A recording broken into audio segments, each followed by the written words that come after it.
What's up, you guys? Welcome to The Imagination. I'm your host, Emma, and I'm honored to have back on the show our featured presenter for our Tuesday night weekly podcast event, certified clinical trauma professional, certified sex offender treatment provider, licensed professional counselor, founder of Survivor Support, podcast host of his own podcast and channel at Jon K. Uhler LPC and at Unmasking the Trans Movement on YouTube, father of three, husband to his high school sweetheart, survivor advocate, professional knapsack remover, whistleblower, and someone I'm grateful to have on the battlefield with us, Jon Uhler.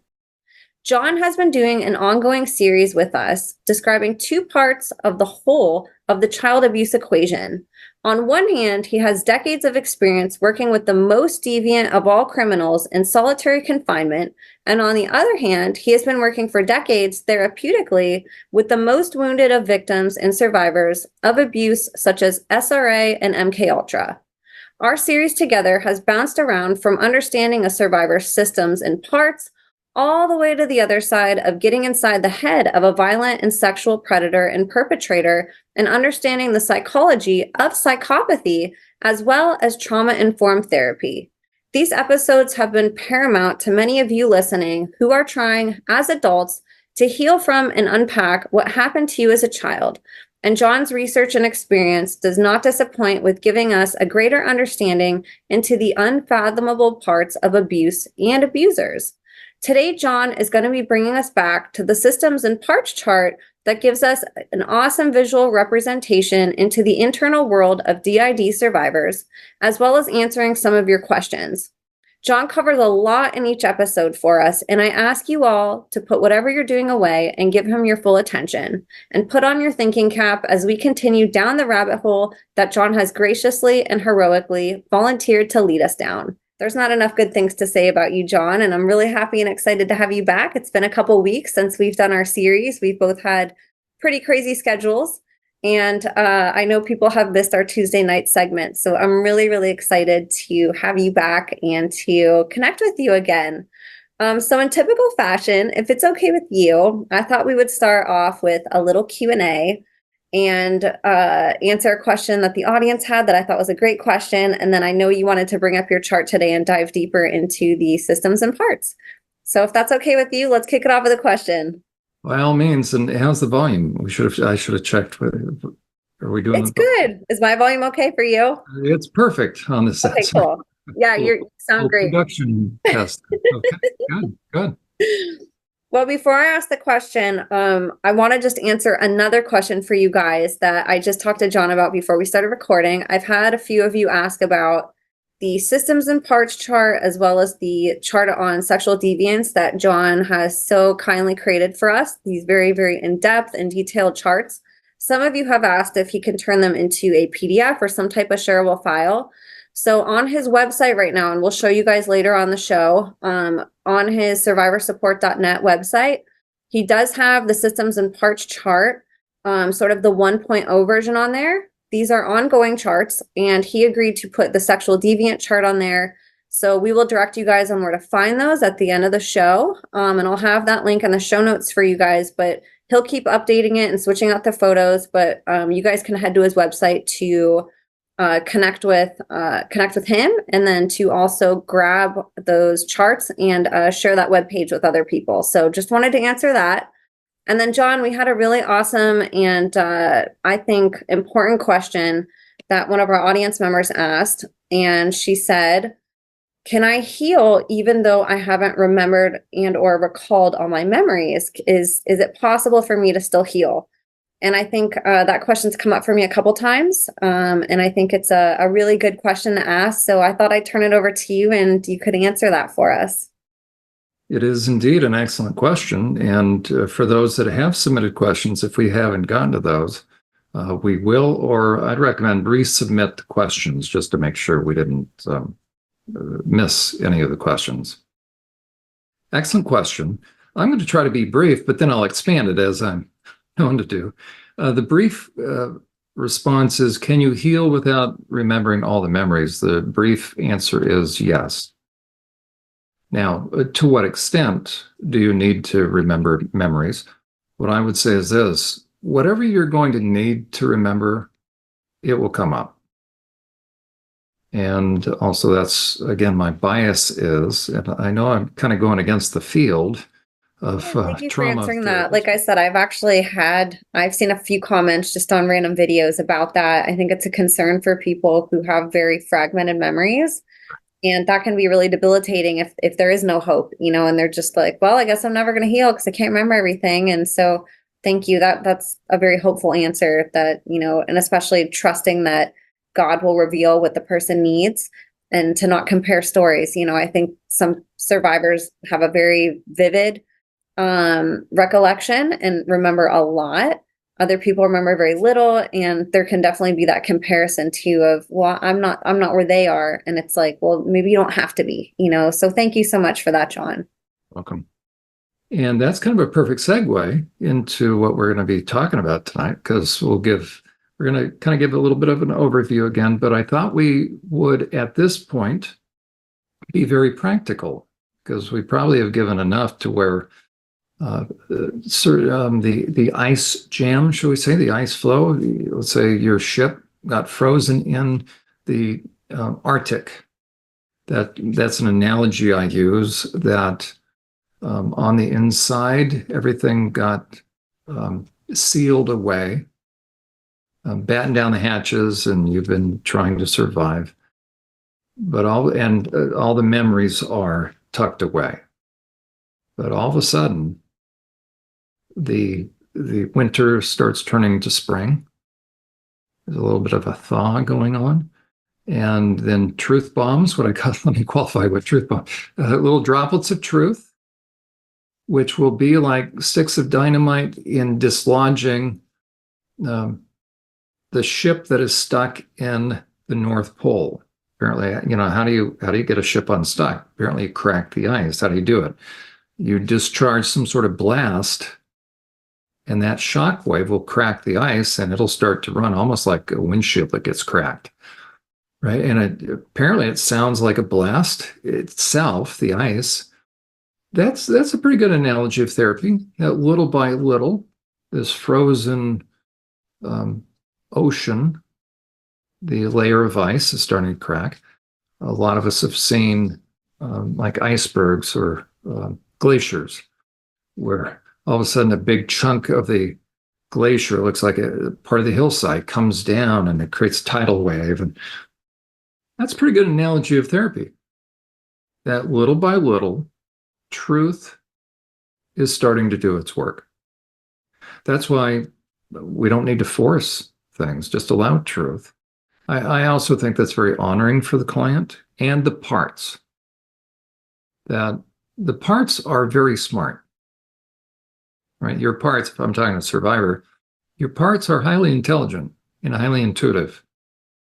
So the last thing you want is somebody to shove something in their face. Now, there's a time to press things, and I'll describe that in a little bit. But you just want truth. That the truth will set you free. And so when it comes to therapy, quite frankly, especially for survivors, it's really looking at truth. And the best example would be the movie Tangled, where Rapunzel is in the tower, Mother Gothel, cult leader, SRA, MK Ultra woman. It's not bad. Mother Gothel is the MK Ultra SRA cult leader. And she has just told Rapunzel in that tower, this is near the end of the movie, she takes a little flower out of Rapunzel's hair. Rapunzel is depressed now because she thought Flynn Rider was going to loved her and was going to be her way out. And meanwhile, Mother Gothel conked him on the head, and so she set up a fake scenario. That's pretty good. I haven't even thought of that. So Mother Gothel does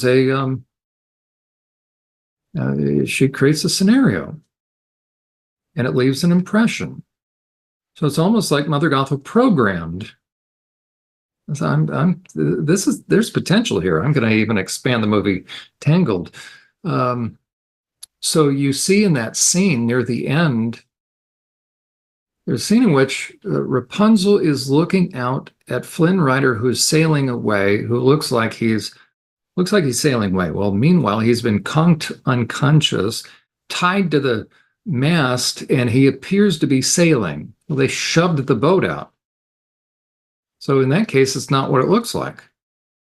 But poor Rapunzel thought for a moment she was going to be free, and then Mother Gothel, SRA Ultra programmer, says some magic words, so to speak, the right words, and you just see Rapunzel's whole posture deflate. And then there's a very powerful scene where Mother Gothel almost does this come to mama. And all of a sudden, the traumatic bonding, she's going to go back into the arms of her abuser. And the next scene you see is Rapunzel is back in her room, in the tower, in the prison, which amounts to prison, quite frankly, where Rapunzel's never going to leave again. That's a great. How did Disney produce that? Because it goes all against everything that we're going to be talking, right? SRA stuff and MK Ultra stuff that Disney's been a part of, I believe.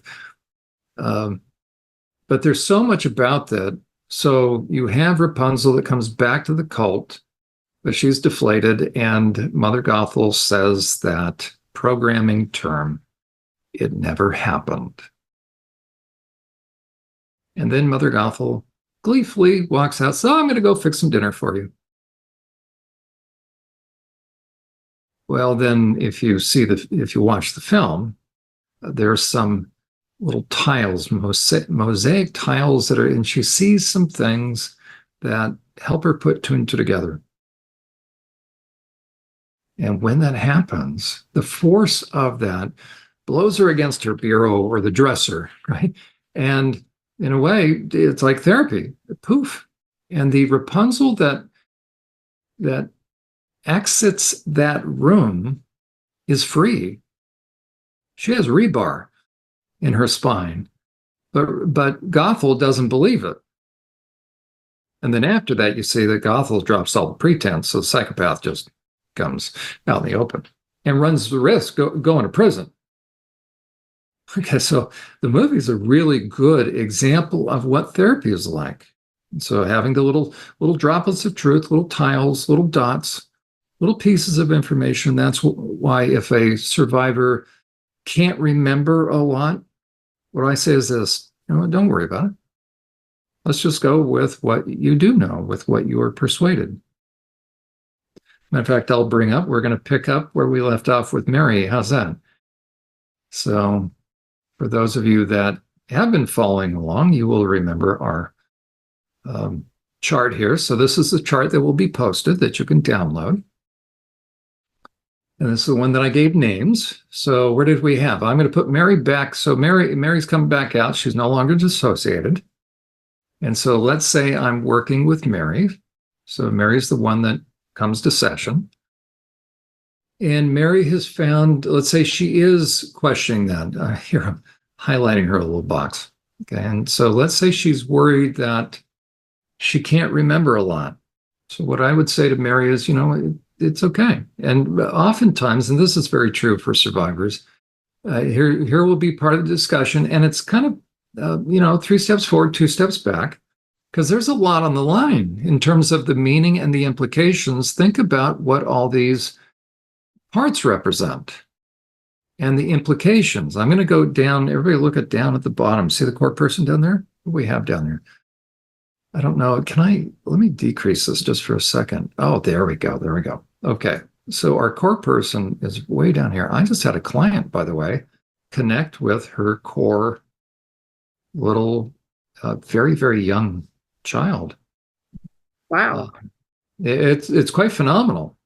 And so she then also connected with the primary, I believe, now that I'm seeing it, and how we'll see this is, again, trauma is happening to a very young child, and these perps know how to cause the split on the inside. And so there will be a part for the very first time, and maybe I'll try, I'll come up with a chart where we just have one. So we'll I really like your term reverse engineering. Emma. So what we'll do, so if we could get rid of all these other parts, as a matter of fact, why not? This is live. So everybody stay with me if you want to see. All my charts are simply just text boxes. So what we're going to do is this. This will be interesting. But I'll change that white. Why not? We won't be too anal retentive here. I'm going to insert it. Nope. Sorry. Everybody bear with me here. No, wrong one. Hold on. Insert. There we go. There we go. And then I go over here, grab another text box. Now, hopefully this is helpful. Then, can we bring that over here? Nope. Oh, well. Let me see if I can just do this. Copy and paste. There we go. Okay. So hopefully this is helpful. If anybody ever wants to make a chart, so you have text box will travel. Okay. Then I'm going to do another one. There we go. Okay, so what we're going to do, I'm reverse engineering a system, taking it way back to the beginning. Okay, there we are. So the core person, who's going to be a child or an infant, quite frankly, depending upon the degree of perpetration and the kind of perpetrators. So they're going to do sexual abuse on this child. Okay, they're going to rape this child. What infant can handle that? So the infant goes away on the inside, and there's a part that will step in. So that part, by the way, pulls. I'm just going to do that.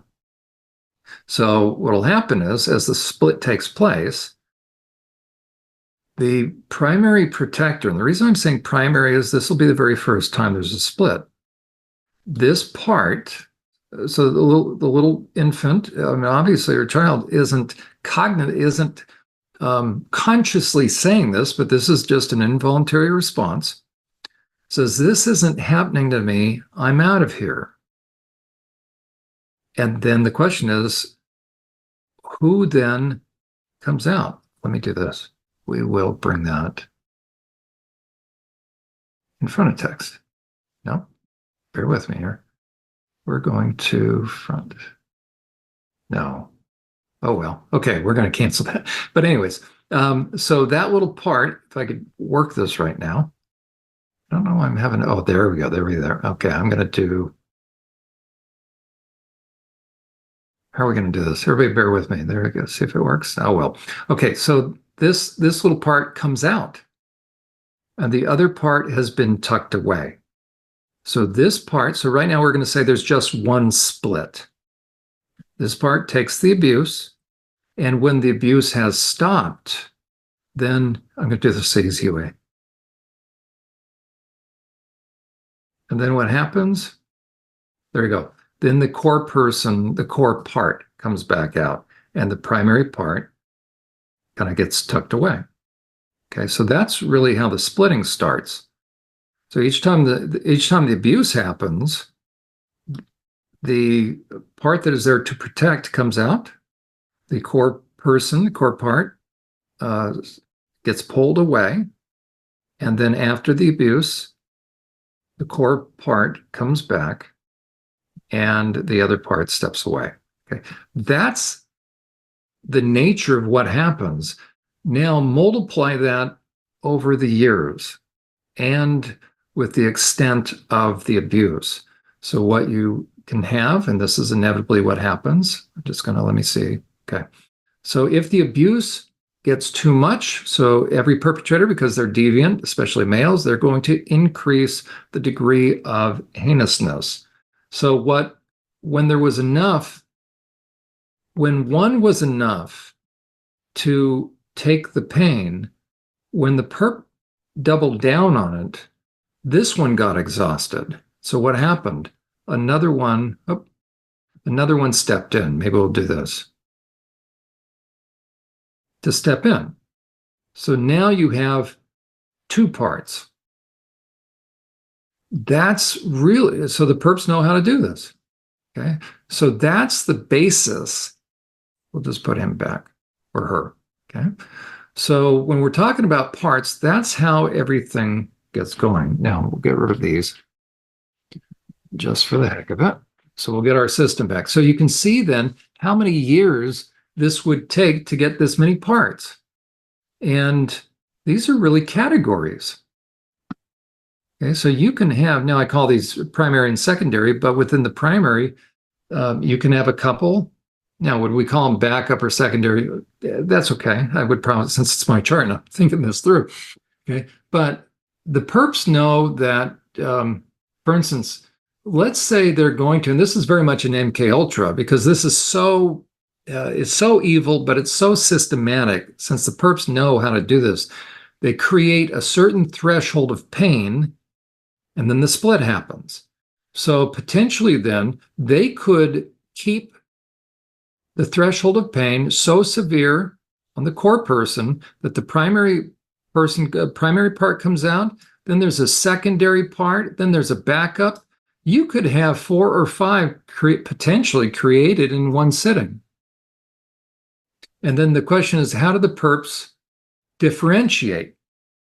I was working with a client recently, and she likened what happened to her as she's beginning to understand her system like a jukebox. Now, some of you may remember that or have that image in your mind, or you may have been triggered by jukeboxes. And so one of her parts, I'm just going to come up with a name, Dolly. Okay, so Dolly would be the primary part that stepped in. But let's say they want to have a bunch of these that are in a similar category, and that would also be up here, by the way. So what they might do is think about a jukebox. So they would have Dolly and then A1 Dolly, A2 Dolly. Think about a jukebox. You're pushing those numbers. So they don't give them names, they're giving them numbers. So these poor little parts, by the way, think they're numbers. And so ultimately what you want, ideally, is to be able to let them choose their own name. We'll talk more about that, but it's an important thing because the perpetrators wanted to convince all the different parts that they are not part of the primary person. So they're separating them from their own identity, and they're superimposing an identity upon them. And then you have, and they're using normal dynamics such as trauma. So when I say normal, I mean normal responses to horrific situations. So for instance, the Stockholm syndrome, there we are. So there's going to be and there we go. So there's going to be very similar issues as the child grows, and then as the perps start to work on these different parts. What you have in front of you is very much MK Ultra, but SRA as well. But MK Ultra is very scientific, so these perps are despicable. They know what they're doing, and therefore that's why it's so challenging for the survivor to even get an understanding of their own internal world. But again, there's going to be pretty typical categories, and I don't say typical meaning like mundane, but there's certain categories, and we'll go into those. But we're going to go back up now to Mary. So Mary comes into session. I think what we did is we left off. Mary was beginning to become aware of not just her daily helpers, shall we say? So that would be this level right up here. So as Mary moves through the day, this level, we might call this the first string, but that's not in terms of importance. Just these are the ones that are with her throughout the day on a daily basis, okay, that help her get through the day. When Mary starts therapy, Mary is, there's no other way to put it in a way, right? Mary's unaware of these, but at the same time, oftentimes, Mary has been hearing them all throughout her life. Just spoke to a client today that she remembers when she was very young, she just thought they were imaginary friends. Well, guess what? They weren't imaginary friends. They were very much friends, but they're not imaginary. And we described what that's like. So I would recommend go back to some of the previous episodes that we've done on this. So Mary comes into session. Let's say it's been 6 months, 9 months, ideally twice a week. Because anything less than that, it's really hard to, because a lot of parts are going to try to shut things down. Why? Because they're normal. So anything less than 2 times a week will just stretch therapy on for a long period of time. This you're looking at a couple of years, anyways. But who wants to do this for 15 years, right? Okay. So Mary comes in one day, and let's say, and this is going to be very common. Let's say the system is shut down. So we had everybody suddenly. She comes in. She says, she says, I'm not sure what's happened. I'm not hearing from anybody. Now, she also probably will come in and she'll be fairly depressed or subdued in this sense. I'm sorry, emotionally subdued. She's just kind of flat. And I ask how things are going, and she'll stay very intellectual. But then if I ask, well, anything going on the inside? And she'll say, no.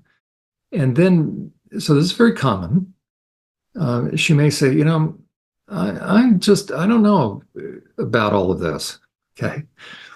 Right. What does that sound like? What is it? Well, she's going in kind of like she's maybe backtracking. She's now questioning. What's happening is this. And think about Sybil. There's a big critique apparently of Sybil, who recanted or said that nothing happened. Well, that's because, in my estimation, Sybil stopped the process. Okay. And so there's going to be times where parts will come out, or Mary herself, because of the meaning and the implications of all of this, that she's going to begin to shut things down.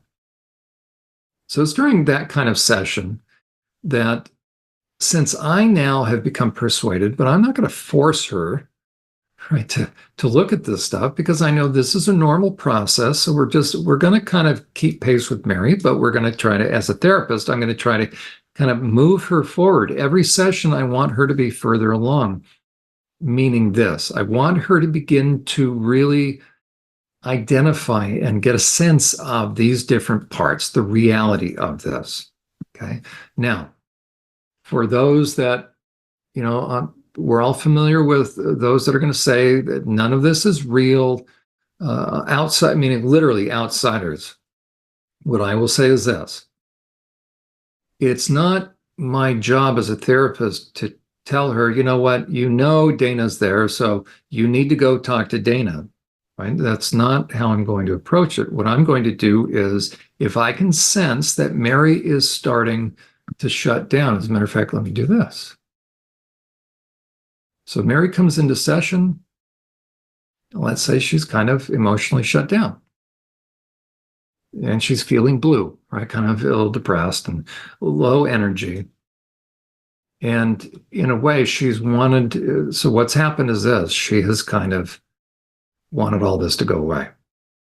This is very common. Well, I know that once the process is started, Mary cannot, right? You don't want to. You don't want to pretend they don't exist anymore. Why? Because they are there. The parts are there. We'll start here. The parts are there to help her.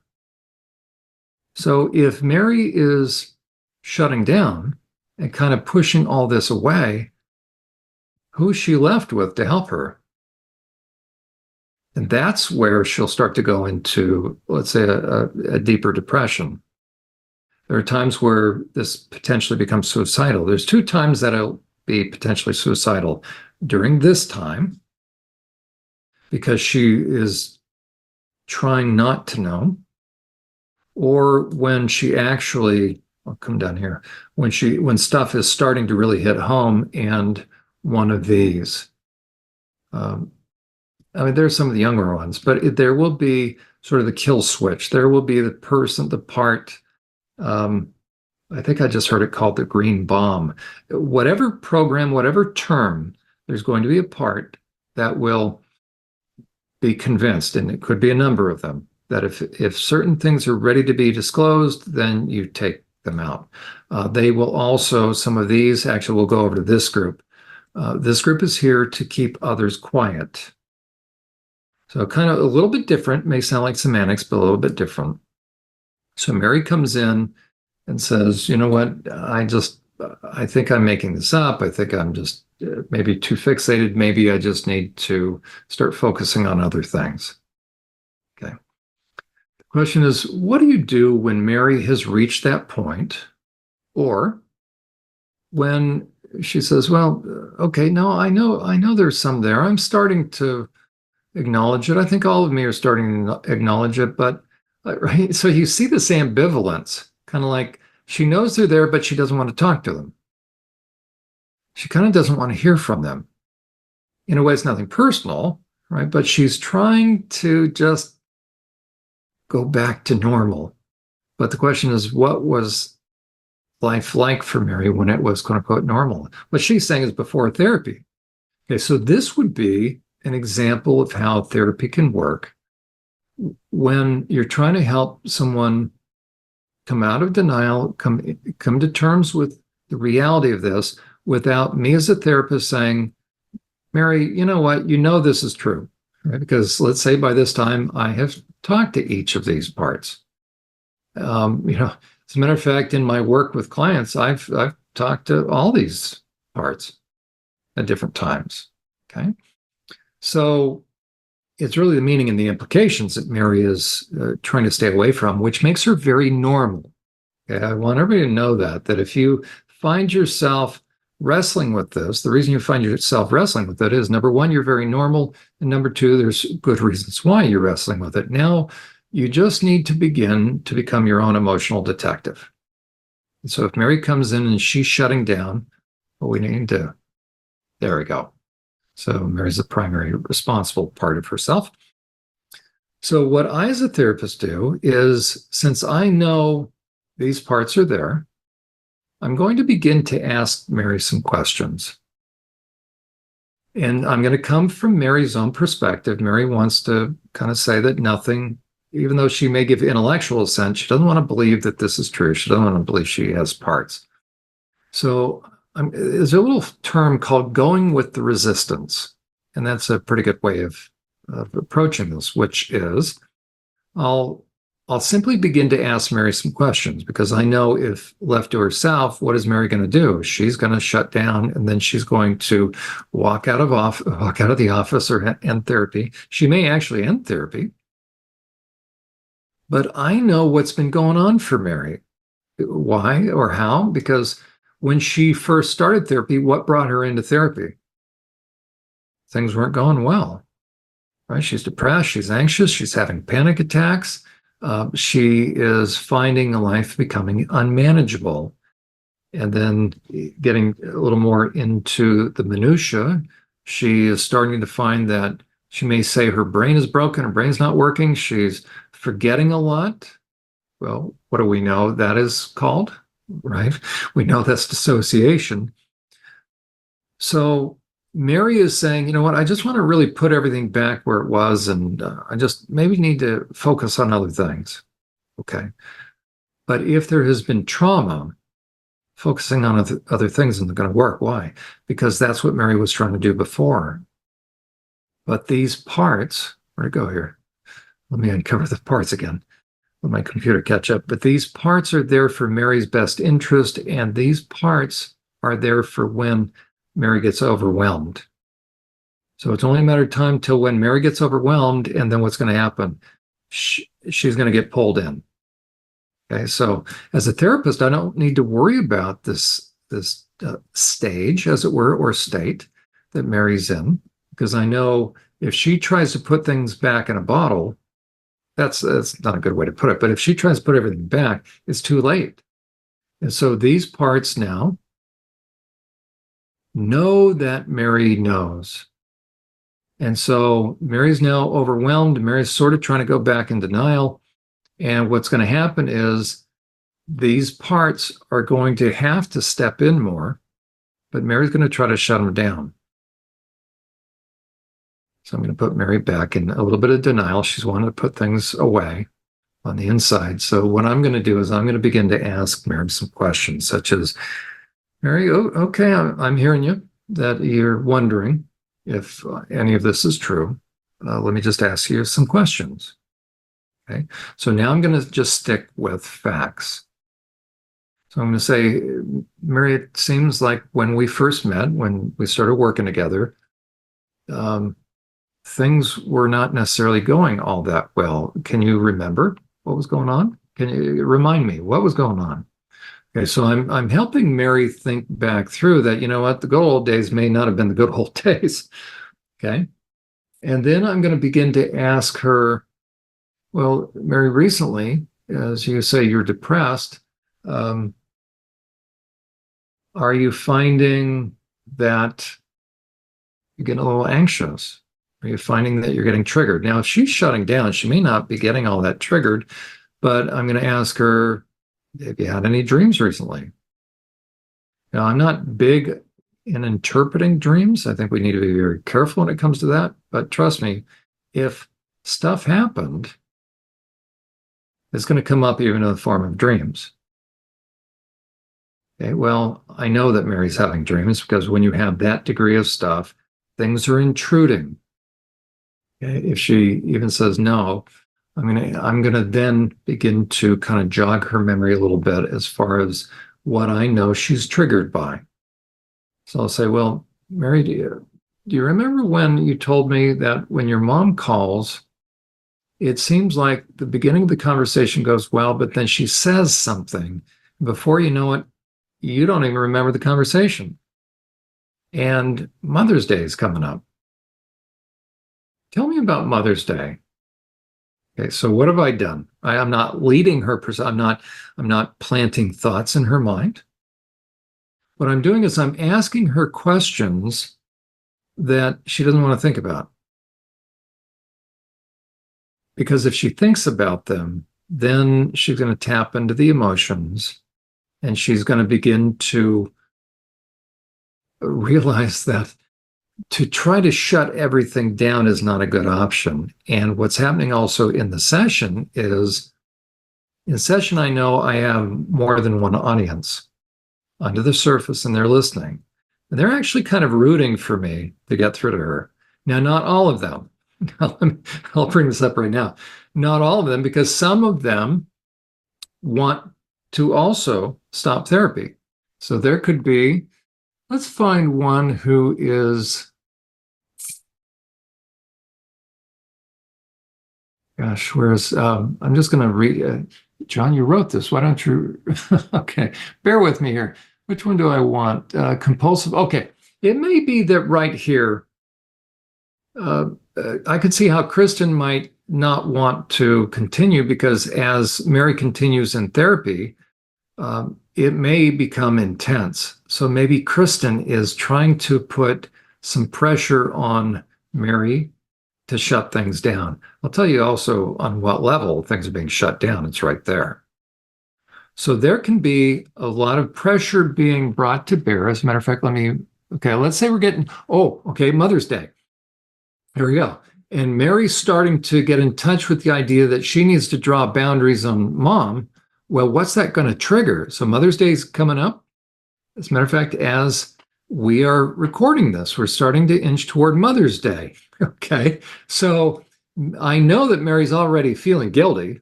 I know that why? Because I kind of know some of the relationship from what Mary has already told me.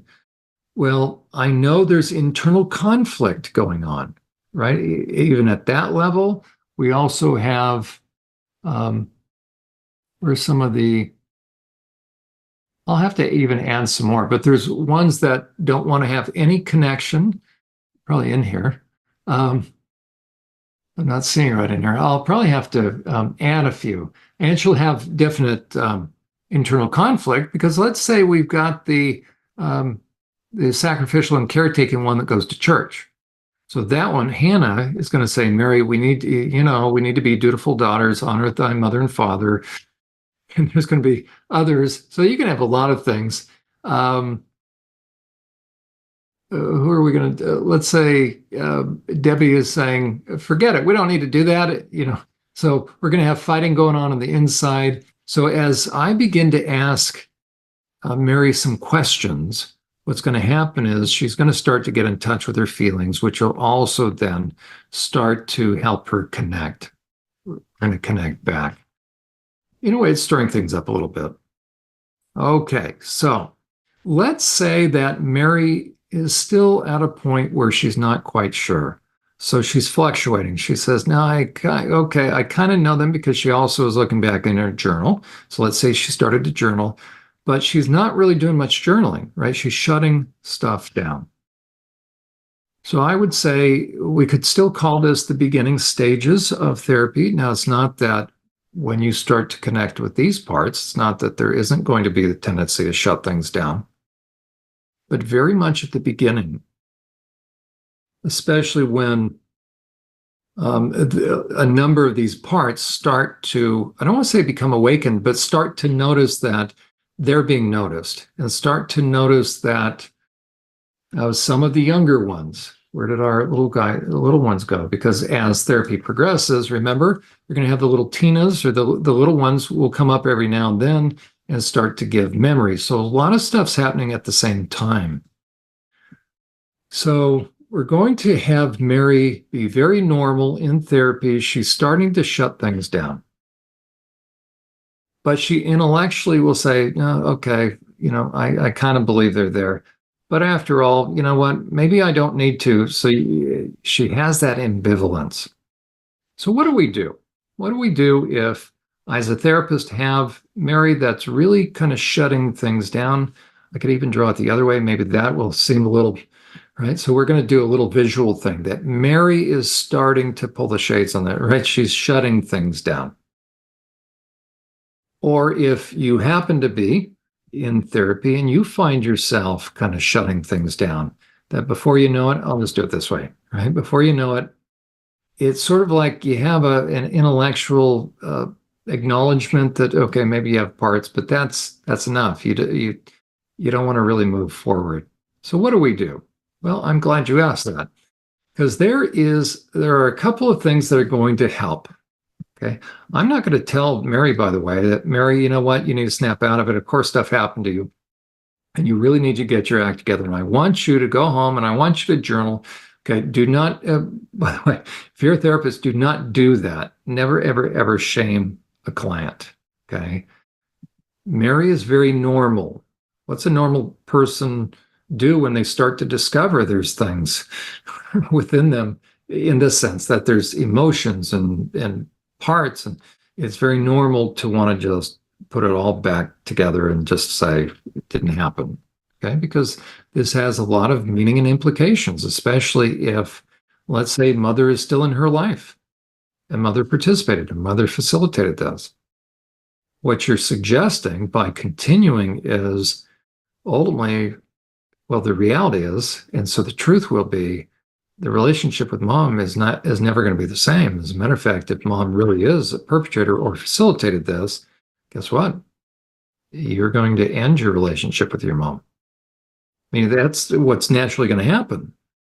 So there's a lot of implications. Now, am I ever going to tell Mary, and some therapists do this, by the way, to have no contact? I don't, okay, good people differ. That's just who I am. It's not my role to tell Mary who to see or not to see. There's a lot of support groups, or I've heard of support groups, even like an AA or NA, where they would say, we are a no contact group. If you're going to be in this group, you cannot have contact. What I say is, well, it depends upon what that means.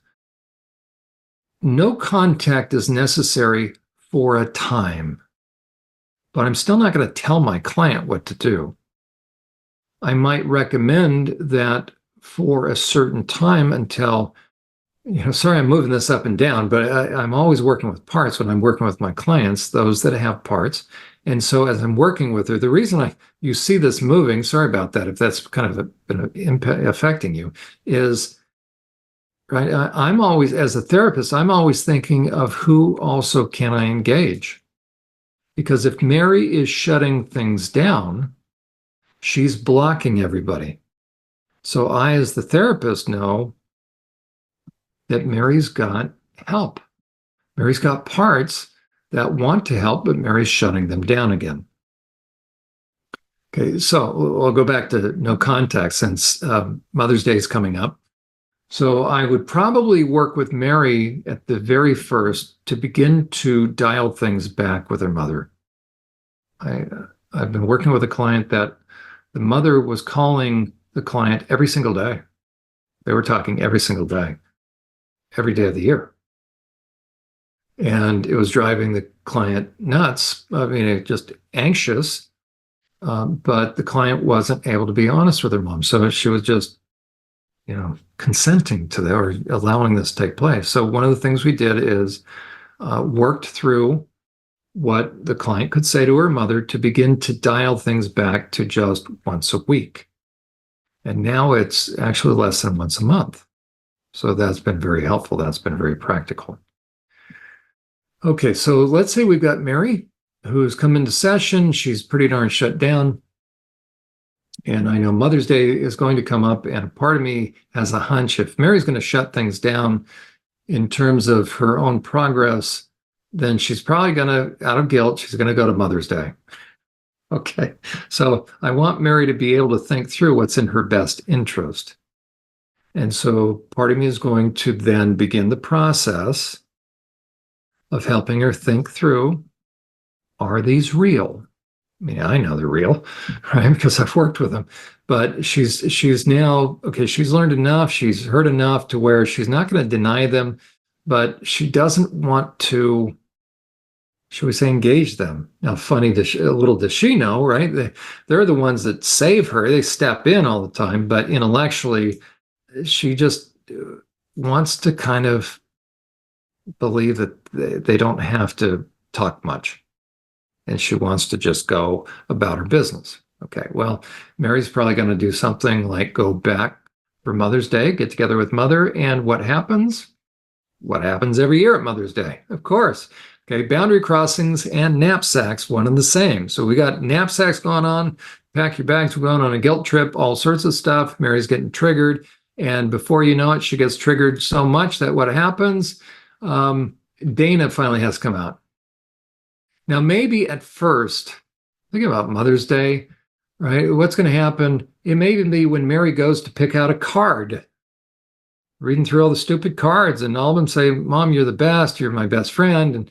And before you know it, even being in the card aisle is too much. And the last thing Mary knows is the last thing she knows. She was in the card aisle, but she doesn't even remember the card that she picked out. And then Mary, all she knows is she's back in the car. She looks at the seat and she purchased a card, but Mary doesn't open the card. So she didn't know what she bought for Mom, but she just knows, okay, I guess I got something. But then Mary's starting to feel woozy. Mary's having a hard time focusing. So maybe Brenda comes out and drives home. Okay. Then once home, Mary knows that she has to sign the card. So Brenda comes out, or I'm sorry, Stephanie comes back out. She's going to say the obligatory stuff. And then maybe Mary was also supposed to bring the fruit salad. So what happens? It's time to now chop up the fruit. Or maybe Mom wanted her to bring a steak or meat that's cut up. Right, depending upon what we're talking about. For those of you that went through SRA and MK Ultra, right? Mom probably said, you know what? Bring raw meat. Okay, so what's happening on the inside? So now Mary has to begin to chop up that meat. Well, I hadn't thought about, let's talk about this, right? Mother's Day coming up. Well, even Robin starts it, but the moment she takes the meat out of the fridge and sees it, and now it has blood right in the bottom of it, what's going to happen? It's too much for her, and so we'll have Kristen come out. And Kristen is going to continue to chop up the meat. Now, depending upon what's happened, it could be that that's still even too much. And so you could have, I'm going to give credit on the program. Emma, you have had Carrie Elahe. Carrie Elahe has done, it's clear she's done a lot of work. She wouldn't be able to describe what she has, and she talks about there being a butcher. So maybe Kristen starts chopping up the meat, but it's even too much for her. So she gets pulled in by Butcher, and Butcher comes out. and chops up the meat.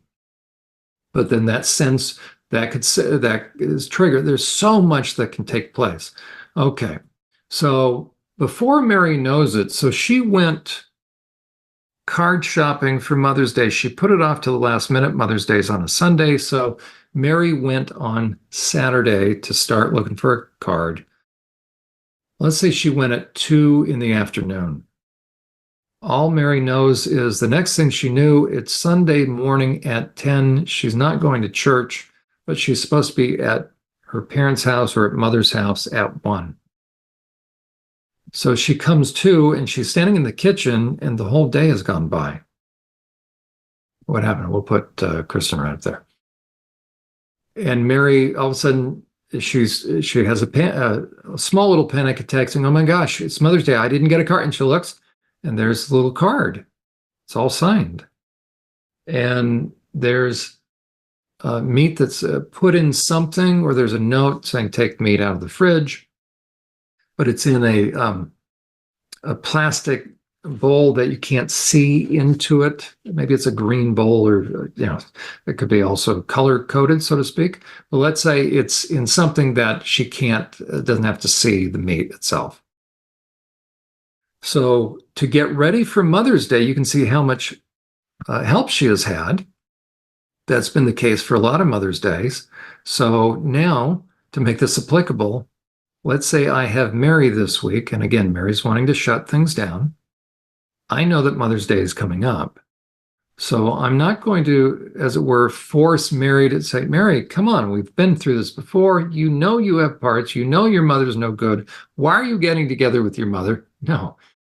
What I'm going to do is I'm simply going to begin to ask Mary some questions, some here and now questions. Well, tell me about, do you feel okay about going to your mother's? Well, yeah, well, given your preference. So little by little, I'm going to help Mary get into her feelings a little bit, right? Because she's trying to stay in her head.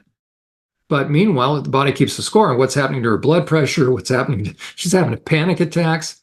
Okay. And so what eventually I'm going to be doing is helping her again. Once again, I might even in session say, you know what are you hearing right now? And I'm referencing this. And because it's coming to Mother's Day, trust me, there's a lot of activity going on. Because how many of these parts do not want her to go to Mother's Day? But then again, over here, how many of these parts telling her she needs to go to Mother's Day? She is internally conflicted. So we have Mary that's trying to shut things down. And the question is, what do we do when, so I'll address those of you that are clients or those of you that are experiencing some of this, and maybe even I'll address the therapists here, but to those of you that are experiencing this, where a part of you is shutting down, a part of you just wants this sort of to just go away, and you're doubting, you're wondering. And to therapists, if you have a client like this, what do you do at this moment? Yeah, I'm going to stop this, and then I'm going to bring up another. I have a couple other charts. And so what we're going to do is we're going to begin to work with some tools or interventions, so to speak. We're going to begin to work with some tools to help Mary really begin to get in touch with herself so that she's free to choose. That's the ultimate goal. Right? If somebody has parts, unless until they can go through the therapeutic process, they are going to be compulsive. And so they don't have a choice. And the goal is you want to be free. You want to be free to choose, free to have a voice, free to set goals for yourself. Okay. But if you're doing things like going to your mother's out of obligation, you're not free. So journaling is key. We covered the subject of journaling in a previous podcast. I would recommend, Em and I did, go back and watch that. We'll talk about journaling, what that is like. There's another important piece that I would recommend in order to start helping move things out of, I'll use this term loosely, out of the denial stage. Now, do you want to tell someone who's in denial? Do you want to tell them they're in denial? Probably not, because that doesn't feel normal, or that's not affirming. Okay. But you want to help them begin to think again. in terms of whether or not this is purely their imagination, as far as, are they just overly emotional? Are they just emotionally weak? Should they get their act together? Should they just should they pull themselves up by their bootstraps and be stronger? Okay.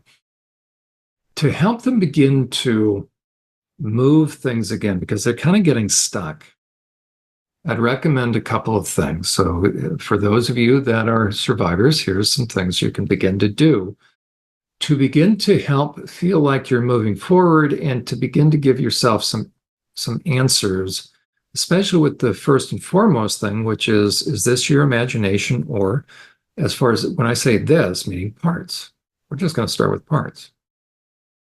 Do you have parts?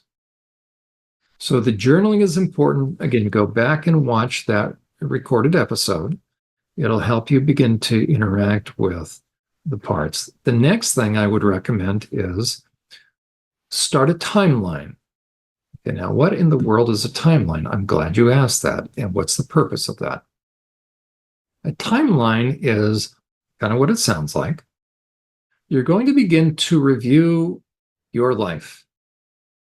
You're going to begin to walk yourself back through the story of your life. Now, why are you going to do that? You know, we've got a white piece of paper in front of us. That is not portrait, but landscape. Okay, so we're going to start with a piece of paper. You're going to end up with more pieces of paper, trust me. Okay. In order to become persuaded, meaning in order for you as a survivor to become persuaded that maybe, just maybe, something happened, and therefore maybe, just maybe, you have parts, is let's find out how much of your life you remember.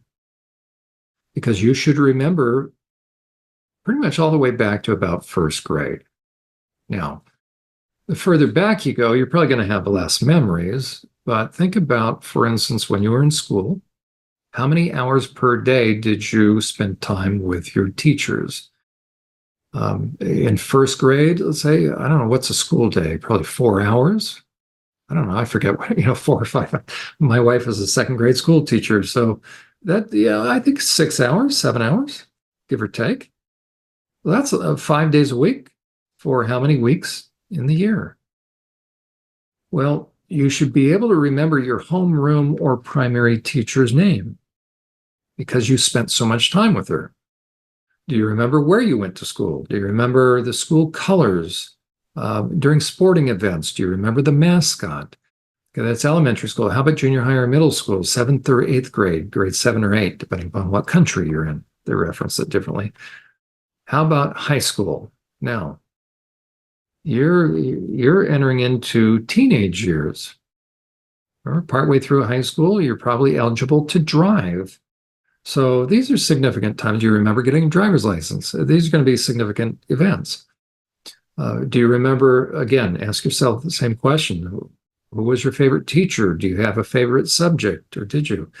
Did you take a foreign language? You had to, at least in the States, I think for most schools, you had to have foreign language. Do you remember these things?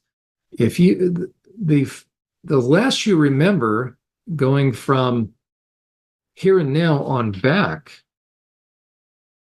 then that needs to catch your attention. Okay.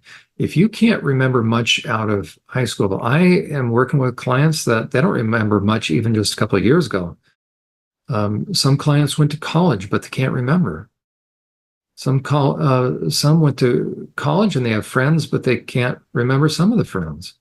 But some of the friends have come up to them and maybe they were roommates. You should be able to remember all your roommates.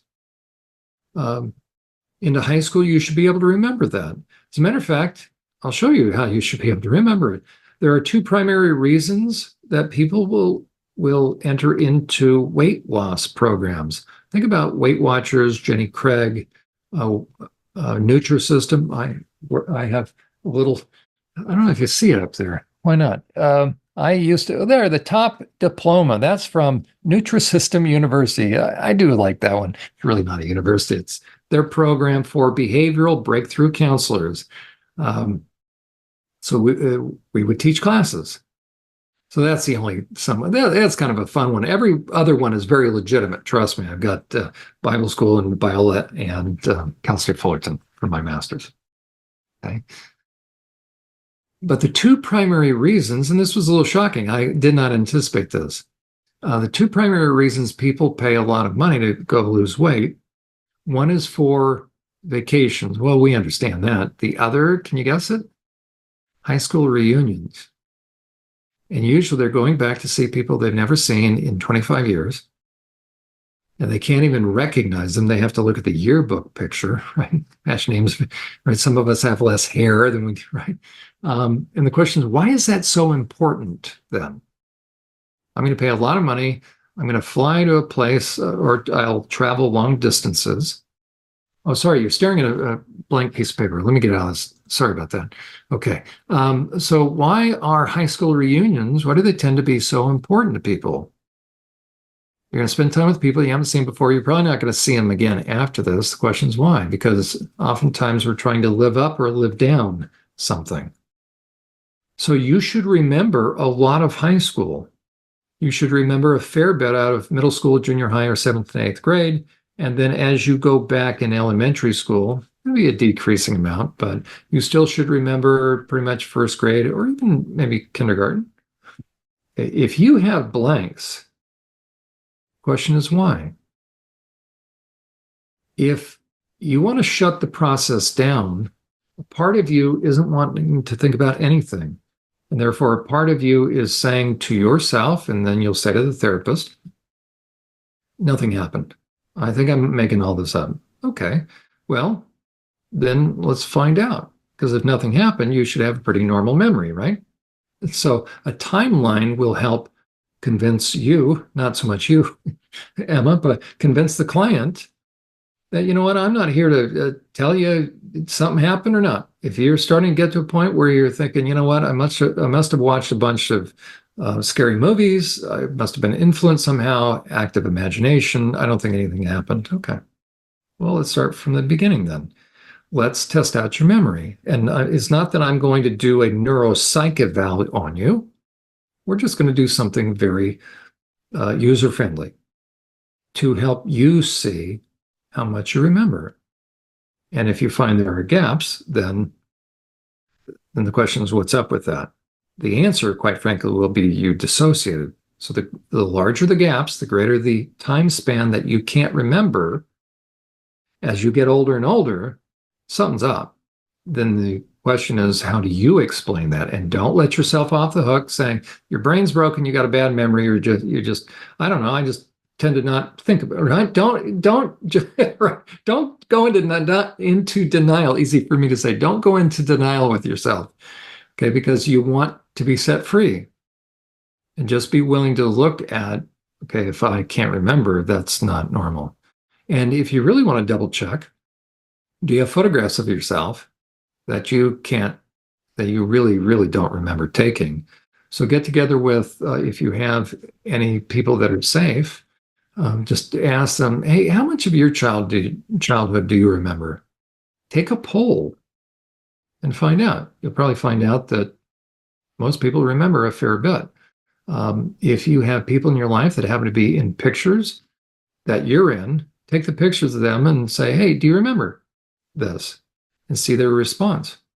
I have a client that she's in a ton of family photos. Her good friend, actually, her best friend is her cousin, literally. It's very interesting.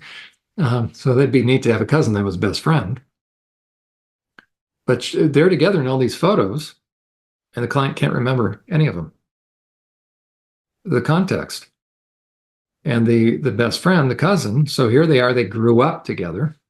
They're saying, well, so the cousin's listing off where they were, the context of each picture, and the client is saying, gosh, I don't even remember. One picture, two, no, this is like picture after picture after picture. No knowledge, no conscious awareness of where they were, what they were doing, and even that it happened, even that, I don't remember, we spent an entire summer out there at that lake. I don't even remember. Okay, that's significant. Okay, so we're going to go to a timeline. I'm going to recommend a timeline as an exercise that may sound funny, but something to start working on to begin to help you become persuaded whether or not you still should continue on therapy or continue on in the process, whether something or not happened. Okay, so what's a timeline? A timeline is exactly sort of what it sounds like. You take a piece of paper, but what I recommend is take a few pieces and you're going to tape them along the margin over here. You tape them on the back and you're going to create a scroll. Okay, so I've prepared this. So I've got some text boxes that are going to block the way a little bit. So on this timeline, what you're going to do on your piece of paper, you're going to write, we're going to do left and right brain. And a left and right brain exercise, so to speak. Or we're going to do a timeline that will engage both. So you're going to have a timeline that we're going to move from left to right and up and down as far as how you felt about it. And let me see if I can. Oh, there. Okay, yes. Okay, so what I want you to do is I want you to take a piece of paper. You're going to do it portrait-wise. And these are how you feel about it. This is the positives. If you felt good about it on a scale of 1 to 10, how positive was it in your life or how negative? And then what you're going to do is, let me see where I drew these. Then you're going to, along the top, there we go. Then you're going to begin to, along the top. Now, it could be you just want to do one grade per page. It depends upon how much you remember. Sometimes it's not going to be equidistant at times because sometimes you will remember more than others. And what we also could do is, you know what? I recommend not necessarily have boxes around them. There we go. See how it's floating now? Okay. So what you want to do up at the top is you want to have some point of reference, whatever's easiest for you. That'll usually take one of three things. You're either going to reference grade in school, or you're going to reference the date as far as the year, 1990, 91, 92, whatever day you were born, or you're going to reference your age, or you could do all three. Okay. What I would say is whatever is easiest. If you want to do all three, that probably would be very effective because then you'll be able to have an easier point of reference, because sometimes depending upon your age, you may have an intuitive point of reference that references grade versus age. For instance, with me, when I'm in the elementary school years, don't ask me why, I don't really think in terms of my age. So if you were to ask me, now what did you do when you were age 7? I think that's right, because first grade is about age 5. So what were you doing? Who was your favorite teacher at age 7? It wouldn't readily come to my mind, but if you said, what were things like in 3rd grade? I could tell you immediately. I don't know why. After I got out of elementary school, I think in terms of age, I don't know, right? So for me, I would probably do the grades and then maybe the ages. And then I'd probably do the years. But whatever, again, this is whatever works. Okay, so we're going to have a timeline. We're going to move from left to right. You can see the literal grades there. And what you're then going to begin to do is you're going to put the highs and the lows. What happened to your life and was it positive or negative? And so I'm going to try to move these at the same time. I don't want to overwhelm you, but now I won't be able to see it. So I'm going to uncover both of these and we'll walk through this, okay? Because ultimately this is what it's going to look like. There we go. Okay, you can see I was trying to do the wow factor and also not overwhelm you. But what we have on here is we have little dots that represent instances in your life that come to your mind. And I had some clients, I guess it was from a video that I watched and I recommended. So this can be an additional thing that can tap into your right brain. You can color code these in terms of, think about the rainbow. So the darker blues would be up here and going down to the greens to then the yellows and the oranges and the dark reds. So think in terms of happy versus sort of angry colors. Is that when it comes? So we have this, the client who now has gotten in touch with, stepdad was raping her, uncle started to rape her. She calls it having sex. Again, that's the difference in perspective when we can start to reframe it in actual language, accurate language. That'll start to help things hit home a little more. That's going to start that reaction on the inside. It will get her out of denial and help her to continue on with her own healing instead of shutting things down.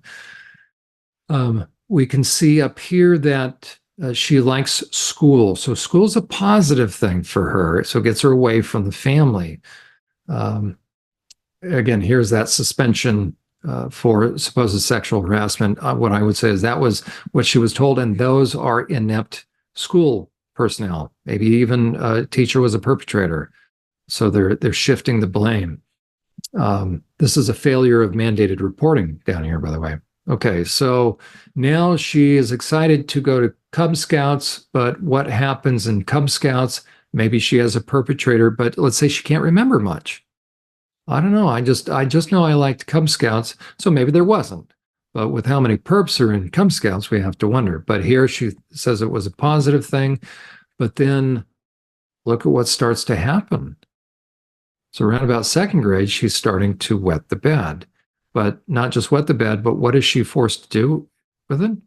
Made to sleep in wet sheets. Okay, now we're dealing with caretakers here. Now I have a sense that, and I can ask, I said, well, who made you sleep? Right? Inevitably, that's going to probably be mom, but maybe dad. The question, if dad says that, why isn't mom? But moms are supposed to be a little more maternal. So why is she being made to sleep in it? Okay, so you've got a lot of abuse symptoms and dynamics down here. By the time you are putting these in writing, and then you're going to take a step back and begin to look at this, trust me, the denial is going to start to fall away. You will start to realize, okay, maybe more stuff went on that I wanted to see. And then you may see that there are some years, you notice in third grade, in here, there's no dots. So the question is, I wonder why. Oftentimes, somebody can't even remember up till seventh grade, so it's totally blank. So a picture's worth 1,000 words. We can start to look at different things that take place. For instance, in this client, this is a made-up client, meaning out of my mind here. So let's say she can remember first and second grade, but I noticed what's going on in third grade. It's blank here. And I might ask, hey, I'm noticing something. It seems like nothing happened in third grade. Can you talk to me about that? Who was your teacher? What do you remember? Right. So again, little by little, what I want to do is I want to help someone who has some pretty strong indicators that something happened in her life. I want her to begin to see, or him to begin to see, how much of his memory, his or her memory, how much of their memory do they have? And let's find out what they do remember. Okay. Now, you can imagine out of 8 years of school, this is not very much. This is like 1 or 2 things per year. So continuing to move on. Now in fourth grade, she remembers she got a kitty for Christmas. I had a client that got a kitty for Christmas, but then look what happened shortly after Christmas. She just remembers the kitty was found dead, but she doesn't remember much. So I began to ask, well, tell me about that. And guess what started happening? This memory began to get filled in.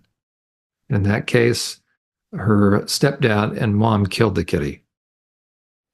And the reality is this, by the way, in her case, that mother and stepfather set this child up for this slingshot effect of emotions, got her hopes up. She always wanted a kitty. But what did those evil parents, mother and stepfather, intend to do all along? This is sick. Now, those parents were into satanic ritual abuse. They were really sadistic stuff. So being able then as a therapist to be able to go and point out, saying, help me understand what happened. Boy, you really loved that kitty. Oh yeah, I wanted one.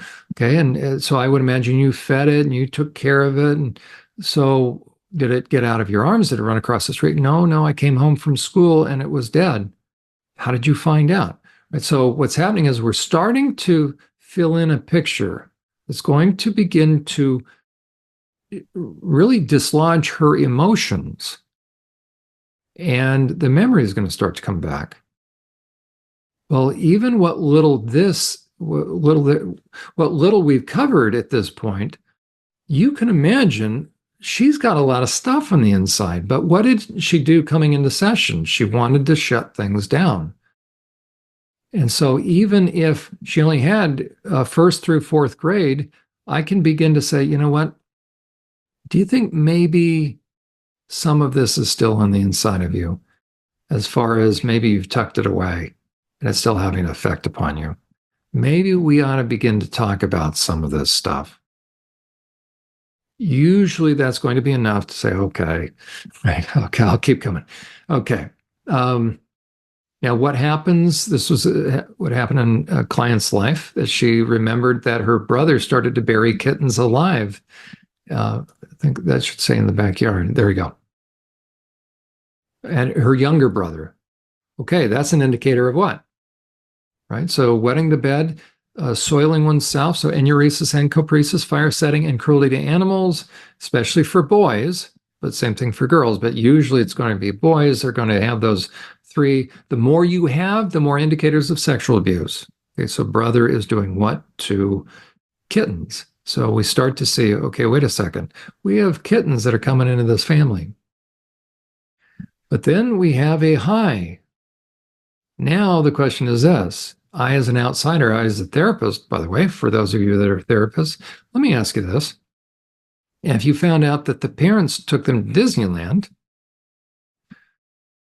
that's a good thing, but what kind of parent takes a kid to Disneyland? Usually a nice parent. But wait a second. We have parents doing what? What's going on in the home?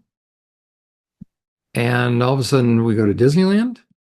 We either have schizophrenic parents, or maybe the child was allowed or made to feel this was a positive thing, but maybe something was going on. It doesn't have to be Disneyland in this case. I'm going to say Disneyland. Maybe something that she doesn't remember was going on. And oh, what does she remember having just after Disneyland? We've got bladder infections. And we needed oral surgery with Dr. This was the actual dentist name of one of my. Now, I don't know if that dentist was Payne, but a client had a Dr. Payne as a dentist. So all of a sudden, after Disneyland, how does a girl usually get bladder infections, or female? Maybe urinary tract infection. Could there be any connection? Well, we don't know, but very interesting. We certainly know what about this family dynamics. We've got incest going on. I know now enough about when some kids are taken to Disneyland. It's not what it seems like, but a part of them is going to do what? Only want to remember the positive stuff.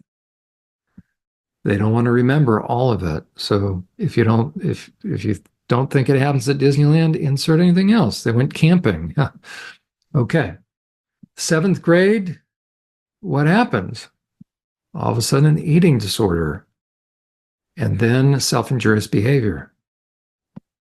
So what's going on for this person as they're starting to remember? First of all, this is the story of their life. This would be a great start.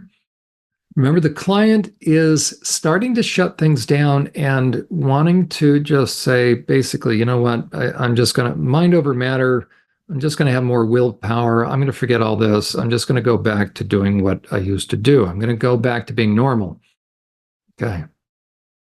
But even from what she has remembered now, I can begin to help her by asking about these. So these are things she does remember.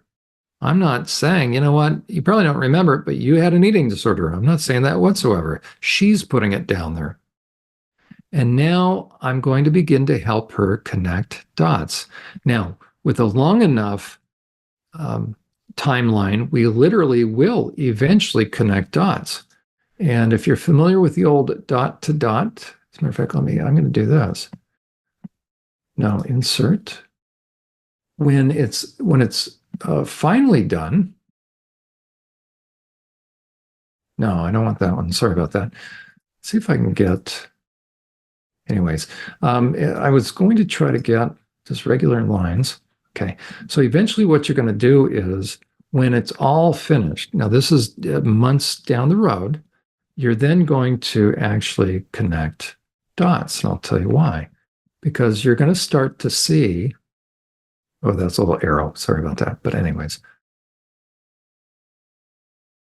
oh, I missed the bullies, huh? So that should have gone right about, let's get rid of that one. Okay, bear with me, but this is a really important thing, by the way. Okay, where is, there we go. So I think it was, I liked school. Bullies started to chase me, but then when I got to school, I liked it. But then what happened? Then suspended. Okay, and I got in trouble from my stepdad for that. But then I went back to school. Oh, that's an arrow. But anyways, okay, and then so this is when you're all finished, by the way. And you're going to go through and connect all the dots. And eventually what you're going to see is the feel of your life. And the greater the extremes or the more below the line, you will have themes in your life then. Have you ever felt like you are cursed? Have you ever felt like a sense of foreboding, like Murphy's Law, like a black cloud hanging over your head? Have you ever felt like no matter what you want, it's only a matter of time until it gets taken away or bad things happen? You're not imagining that because these will have impacts on you. So that is going to be one of the things I'll recommend to help kind of get you out of that stuck place if you're starting to shut things down. And what we'll do is I'm going to introduce a very powerful thing. We'll kind of talk a little bit more about it next time. But I'm also going to recommend what's called an internal map. And that's exactly what we can call it. But yeah, you know what? That is what I called it. I'm looking at my notes. And that's typically what I call them. So I want to give you, oh, you know what? Before we do, there's a program, oh, that sounded funny. Hold on. There's a literal program on the internet that you can use called Canva. And you can do your own journaling on that. You can kind of make a scrapbook. It gives you a lot of templates. I have a client that has been using this, and you add pages and you can move things around. It's like a Word document. And she's been creating her own journal that way. So I wanted to show you all that. Canva looks like this. So I highly recommend that because you can send that to your therapist and you two can walk through it together. Part of sessions, by the way, we cover this. We just walk through the different entries. Okay, so there is some online journaling. I want to introduce, and we'll come back to this, but I want to introduce the idea of, now let me find it first, the parts chart. Okay, and really what that is, we're going to do a lay of the land of parts so you can get to know your parts. And I am trying to find out where I put them all. I think it's right here. If I can bring it up. Okay, that's not the right one. What you're going to do is you're going to begin to identify the parts and you're going to place them on a Word document, as it were, a working Word document or even PowerPoint. And let me bring up a couple of different charts, by the way. So bear with me as I bring one of them up. Here is one that a client gave me permission. You don't know who she is, but her internal world kind of looks like that. And these are how many parts? There's probably more. So whether you want to call them alters or parts. And what she has found is there are different parts that had different jobs. I think there's a lot of MK Ultra stuff that happened to her. And she is getting to know different parts. And they are helping her with this.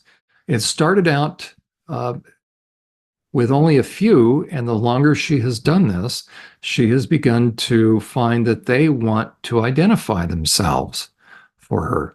Let me see if I have a couple of other examples. And, that almost is a teaser because I know I've been talking a long time.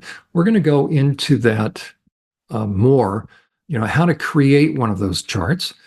Emma, maybe I can ask you, do you have any questions at this moment? As I am looking for, it's here somewhere. My apologies. Sorry, everyone. Oh, there we go. DID part. Okay. Okay. You know what? Okay. I'll share. Sorry, you all. I'll show a couple of other examples. There we go. Let me do this. Some different examples from some clients that were willing to share some examples of this. Let me get out of this. Sorry, everyone, that I'm buying myself some time here just because I'm trying to organize it. Okay, there we go. Yeah. Okay, so here's one. As a matter of fact, this is on my website. So this was version number 1 for a client. So you could see what she did. She drew in stick figures and she included different rooms. So on the inside, this is just kind of top down. This is the talking room where we do therapy or where she interacts with people. This is her boardroom and conference table. No, I'm sorry. This is where everybody sits during therapy if they want. And this is the conference table. So when we're doing therapy, somebody is sitting here at that table. You see a sidewalk, as it were, that connects her inner world, and you see how some are kind of grouped and they're away from others. And here are her primary parts. So in this case, it would be Red, Candy, Alaya, and Max. And each are symbolic. Look at little Libby down here. Libby loves animals. And so Libby continued to have the client get animals, maybe a few too many. Alaya loves plants. Cheeks loves her dogs. What else do we have here? Tess loves music. But there are some that have no tolerance for plants. And as a matter of fact, I think it was Red that wanted to start getting rid of all the plants one day. Okay, so we had to work through that in therapy. Candy is very sexual. So she likes, or very flirtatious, shall we say. Okay. So, and then the little ones that were hurt are over on the left. So this was the first version. Let me show you what recently the client has put together for herself. She's used AI and she's been able to produce that. So you see the sidewalks, but what she's done is she has found a way of helping it really resonate a little bit more as far as actual faces. Sorry, I was getting a little warm here. So you can see it went from stick figures. Not that there's anything wrong, but she decided, you know what, I want to try to make it a little more so it resonates a little more with her. And the different parts helped her do this. And so they would talk to AI and say, I want a little girl that has ponytails. And before you know it, right, it may take 3 or 4 or 5 tries, but she was able to get that. So you still have the same thing, dynamics as far as who is connected to who's associated with who feels okay. But then you look at over on the left, what do we tend to find? We have children not really having a good time. Meaning, in essence, you can see that they went through a lot of stuff. There's Candy. It turns out Candy is about age 17, and guess who wants to go clubbing? I mean, go out to clubs. Oh, yeah. But how do you think Red feels about guys? Okay, so could there be conflict? Oh, yeah. And then who has to pick up the pieces and go to work? Sanaya. And it's interesting. I recently asked the client, I'm a little slow, but I said, hey, I just noticed there's no sidewalk. So that leads me to believe that Sanaya probably is the one that comes into session saying, you know what?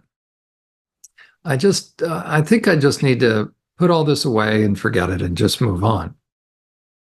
So it may be that Sanaya is not wanting to really see a lot of this and therefore engage.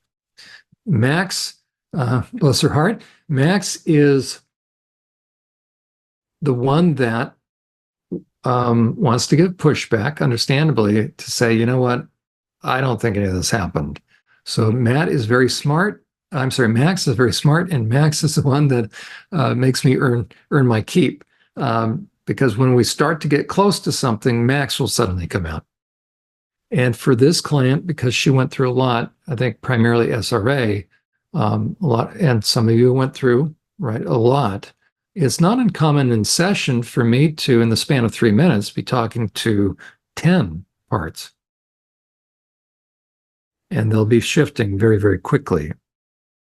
And what I also noticed is Raven. And it wasn't until I saw this that the first time I even noticed or even discussion of Raven came up. There's a bonfire behind Raven, and look at what Raven is holding. Well, if Raven, ultimately, if somebody didn't want me to know about Raven, that would never be on there. Well, what part of her, the client, maybe gets activated, as it were, at certain days of the year, certain celebrations, shall we say, different holidays? Raven does. Who's the one that all of a sudden gave the client this compulsive thought of harming her dog with a knife?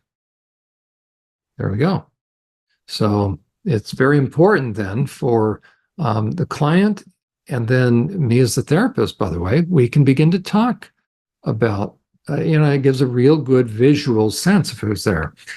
Let me give you a different one, kind of what I showed you, a more advanced version, or 2.0 version.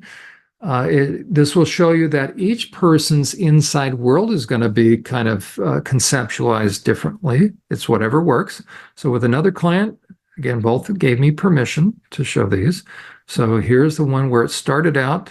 We have kind of those that seemed close to the Lord and some that didn't. Over on the right, I made it into, and I was very flattered, these are some positive, influential people in her life.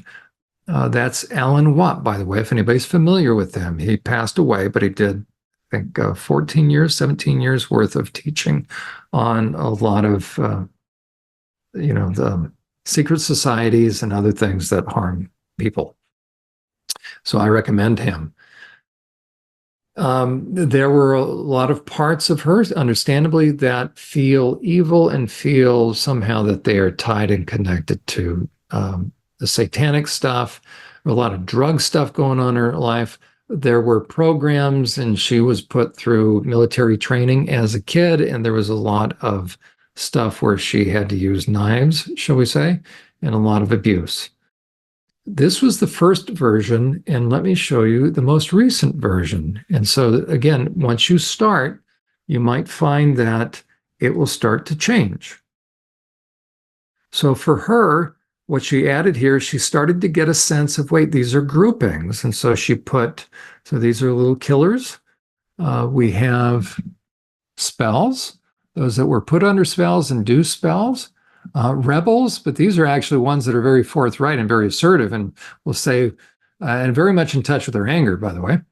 Here's sexualized parts. And what the client did is she has started to get a sense of who has communication with who and who's connected to who. That's really valuable, because you'll start to see that there are some that have no dealings with others. And eventually what the client is going to have to do down the road is, as she starts to get a sense of and get connected, get to know all these different parts, she then, if there are parts, so for instance, let's say the worker bees, how should we put this? Let's say some that want to just have fun. I don't know, so what do we have here? Oh, passive. Okay. So these are the ones that may be able to relax a little bit. Well, let's say Sarge thinks that everybody should always be working. Then Sarge and this group may not feel very positively toward this part, because maybe this part or some others allow her to finally relax. Well, unless they can all kind of get to know one another, and that'll ultimately be through the client. So the client first has to get to know them, and then the client will begin to mediate and introduce parts to each other. So on that note, that is what I would recommend if you find yourself as a client beginning to shut down. I would recommend that. One other thing, we'll talk a little bit more about this. One thing that also can be helpful to break through a log jam if you find yourself is being able to do some venting. And you can do this a couple different ways, but the best method is one of two methods. And venting really allows you to get anger out. So I recommend one of two things, depending upon your situation. If you live somewhere where you have a garage or someplace where you can put a big, heavy eye hook and a punching bag, one of those heavy duty bags. Okay. Maybe you secure it to the floor as well, but it needs to be heavy enough so that you can take a wooden baseball bat and beat the daylights out of that as you're going to start to say certain things, such as how dare you, and different memories are going to come to mind and you're going to begin to fill in the blanks. We'll talk a little bit more about the art of venting. Okay. A number of my clients have purchased those torsos. The base is filled with sand and they are used for kickboxing and punching. So you can get them at sporting good supply stores or get them online. I've been pretty impressed. They take a walloping and they don't fall over. So you want one that is heavy enough. And it's great because the torso, it's from the belly button up. And I found for most of my clients, it's a little bit shorter. And it's perfect because they can hit right where the neck meets the shoulder. And in so many different ways, it's perfect. Okay. And they can begin to beat the daylights out of that person. And we'll go into that because there's a number of additional techniques, but it's such a neat thing because the key to healing is anger. And the person is beginning to, and so all my clients, initially it's awkward for them. They feel there's a lot of things that keep them from really being able to start, and some clients actually film it. So they can they can ask for my feedback. How do I do it? I remember I was able to, one client, I said, you know what? We were talking on a laptop. I said, maybe I mentioned this before. I said, you already have it? She purchased one and she says, oh yeah, it's out in the garage. I said, really? I said, why don't we go use it? She says, what? I said, well, can you carry the laptop out there? She said, yeah. I said, good. I'm your therapist. I'll be coming with you, or I'm your coach, right? And put me out there. And sure enough, I was able to help prime the pump. And it was beautiful to watch. I mean, the anger, she was finally tapping into it. But she was able to only start with about 5, a single volley of 5. Well, like 2 weeks later, she did like 7 volleys of 14. That's massive. As far as she's becoming comfortable with her anger, she's and when the anger comes out, truth is coming out. That helps the entire system start to release. Truth start to gain their power back. Because when the truth starts to come out, you're actually ideally yelling. Now, by the way, if you can't, I have one client, as a matter of fact, the one with the AI artistic drawings for her part, because she lives in an apartment. What I recommend is this. Still, if you can do the baseball bat on your bed or take some jeans and fold them up, take a belt, take something. Now, some people may be triggered by a belt, but take something where you got to engage your muscles. I mean, if worse comes to worse, push-ups or isometric exercise. Because if the muscles start to burn, that's going to channel off the adrenaline and the rage. That's how you're going to stop the panic attacks, by the way. Or take a dishcloth, get it wet, and start to wring it out. Tightly enough to where you're, right? Look at my jaws here, right? I don't know if you can see it, right? When you clench your jaws, your little muscles go, right? And you're just letting yourself put it into motion first. And then if you do live in an apartment, obviously you can't scream. But just under your breath, you're picturing wringing their neck, doing damage to them. That's how you're going to start breaking through the lies. That's how you're going to start getting knapsacks off of you. And so that's how, if you find that you're going into a time where everything's shutting down, some of those some of those things that we covered, the timeline, the internal map, and then venting can begin to help move you through that. It's okay to say that denial. You're starting to go back in denial. Doesn't mean you're good, bad, or indifferent. It just means you're normal. Quite frankly, a part of you is saying, you know what, I don't want to deal with it anymore. I just want to put it all back in the box. I want to shut the lid on this. And so, what you need is just truth. A timeline can begin to help you see.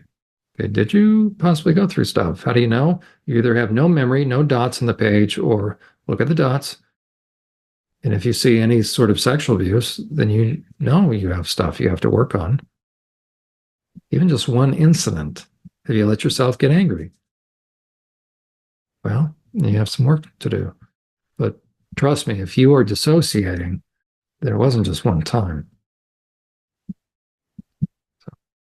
Wow. Thanks, Jon. I always love all the helpful tools that you give. It's neat, I think, for people to learn ways to cope with this, because I think, that anger can lead to a lot of very unhealthy ways that people want to deal with what they're feeling, which can be very unproductive in a healing journey, can possibly get people in trouble, can, create enemies, and ultimately maybe push somebody back into trauma, So I love finding ways that we can take these negative emotions and do something positive with them.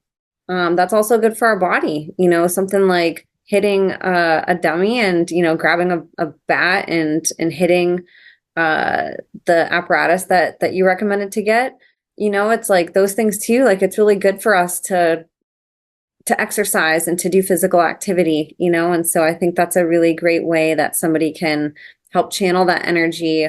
And then also you're doing something really healthy for yourself, instead of maybe something destructive, like what might come natural. And I really love your timeline suggestion. That's so helpful. That sort of adds on to the journaling too, for another way that people can, as they're writing down their memories or getting in touch with their alters, that's a really great way to sort of advance journal, and start making that timeline. So thank you so much for sharing all this with us. I always feel like we get free therapy from you whenever you come on.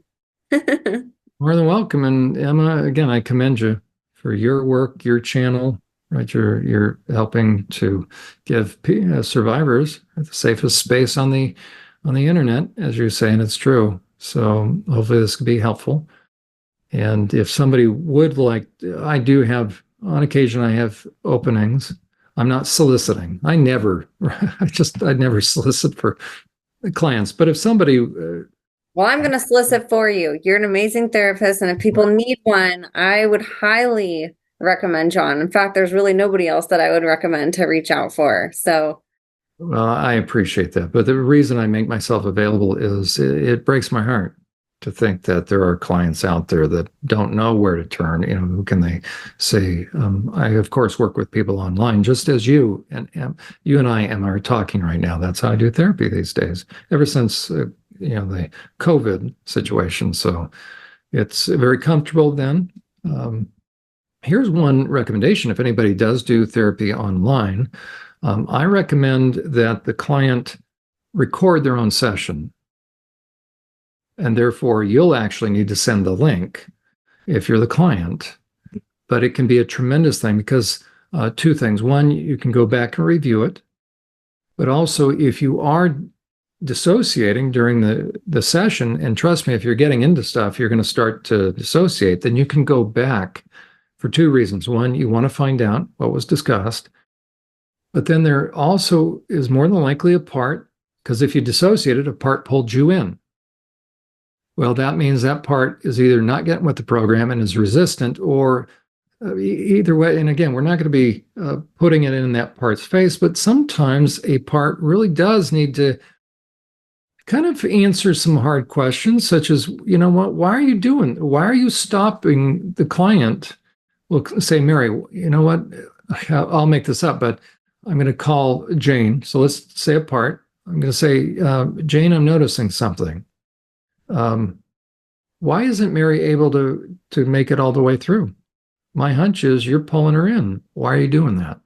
Well, she doesn't need this. This is stupid. Nothing happened. Okay, well, then why are you pulling her in? So it can kind of, in a very healthy way, help each part take responsibility to hear. Because there are going to be those parts that hide journals. I think we've mentioned this before, right? They'll rip pages out. Well, it'll be the same process, but it's the same kind of thing, very objective. So let's say Mary records the session, and then next session I start with, well, tell me, what are your thoughts? And do journaling, by the way. So when you go back to watch a recording, make notes. What stood out to you? What did you say? What oftentimes what'll happen is, especially the more a client went through, the less they're going to retain going back and watching it. So out of a 2-hour session, they may remember 6 minutes, but spotty. And they'll timestamp it for themselves. They're watching it, and I'll say, okay. So you don't remember what happened from 13 minutes to, because it's like, well, I was watching up until 8 minutes, and the next thing I know, we were at the 32-minute mark. So, okay. Then I'll tell you what, after session today, and they're recording this one too. Now they've got two, but sometimes that can feel overwhelming. But you know what? So let's say I'm talking to Mary. Mary, I tell you what, go back to the 8-minute mark. And what I want you to do is really concentrate, but don't get anal about it. Right? Okay. But tell yourself you're going to listen, but again, not to fault her. But I said, in essence, you want her to really focus on staying present. Why? Because now you've given her a challenge, because there's a part of Mary that's saying, nothing happened. I just want to shut this down. So you can say, Mary, if nothing happened, then you should be able to watch the entire 2 hours. It's your session. So prove to yourself that nothing happened. So let's watch it, go back and watch the whole thing and take notes. And Mary will come back saying, we can't do it. So what? Because I keep having to go back and rewind it. Why? Because before I know it, there's a 32-minute gap again. Okay, which means something very powerful is just on the verge of breaking through, meaning some truth. So number one, I'm not doing guided imagery. I'm not hypnotizing Mary. I'm not doing EMDR on her. I'm just suggesting she go back and watch herself. And then listen on the inside if she starts to go away, and find out, okay, who's pulling me in? And so that's another means of helping her break through the denial that, okay, there's something that's here. Why can't I watch my own session? And when I go away, it's not just that it's hard to hear, but some part is pulling me in. So either part doesn't believe I can handle it, or part, this is usually the case, a part doesn't want me to hear it. It's trying to keep truth from sinking in. And so therefore, that's the work that we need to do then, for Mary to find out, okay, Mary, find out what part. Ask that part when you start to get pulled in. And do you know her on the chart? Let's go on the chart and find out. And so little by little, then Mary is beginning to get in touch with herself, so that she herself is not sabotaging herself even during the day, and not going cross purposes with what she does or doesn't want.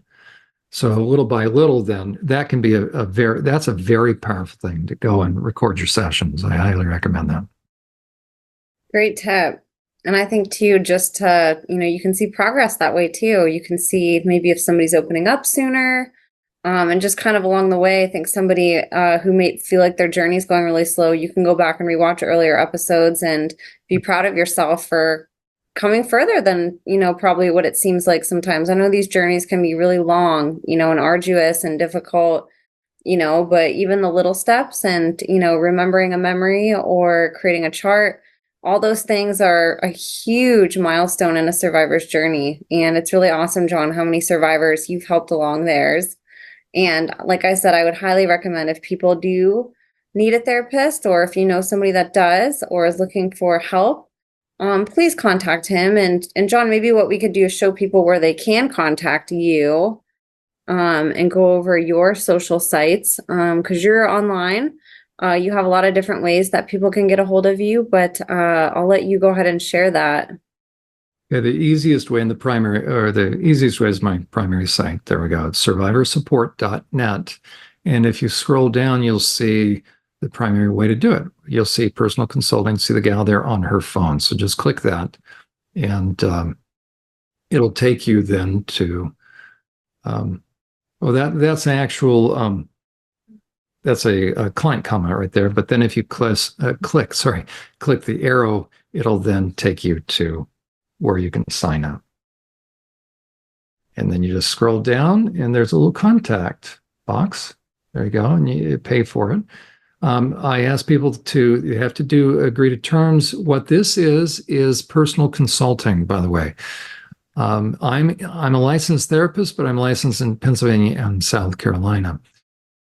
As I work with people in this capacity, I set that aside and I have the hat of what I call a personal consultant. And so if you scroll down just a little bit, you'll see the fine print. What I want people to do is read through this, because what it says is you don't want me acting as a therapist, meaning you're not hiring me for a therapist, so to speak. You actually want me as a personal consultant. The good news is, and the reason why I do this is, and then I can work with anybody anywhere.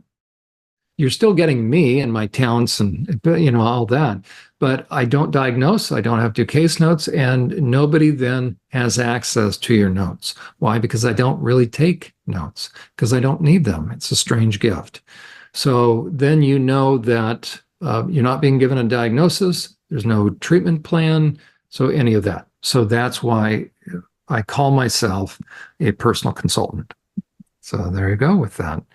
So if you do want to work with me, reach out and we can do that. We can schedule that. And then my office manager, I'll acknowledge that, and my office manager then gets in touch with you. And on this site, we've got podcasts. We've got the best way to work this site, by the way, is move left to right. The link, by the way, for the graphic for the parts chart is going to be under Help for the Journey. And we will put that under, I think the fourth sub tab down is where I know it's a little slow, the impact of trauma.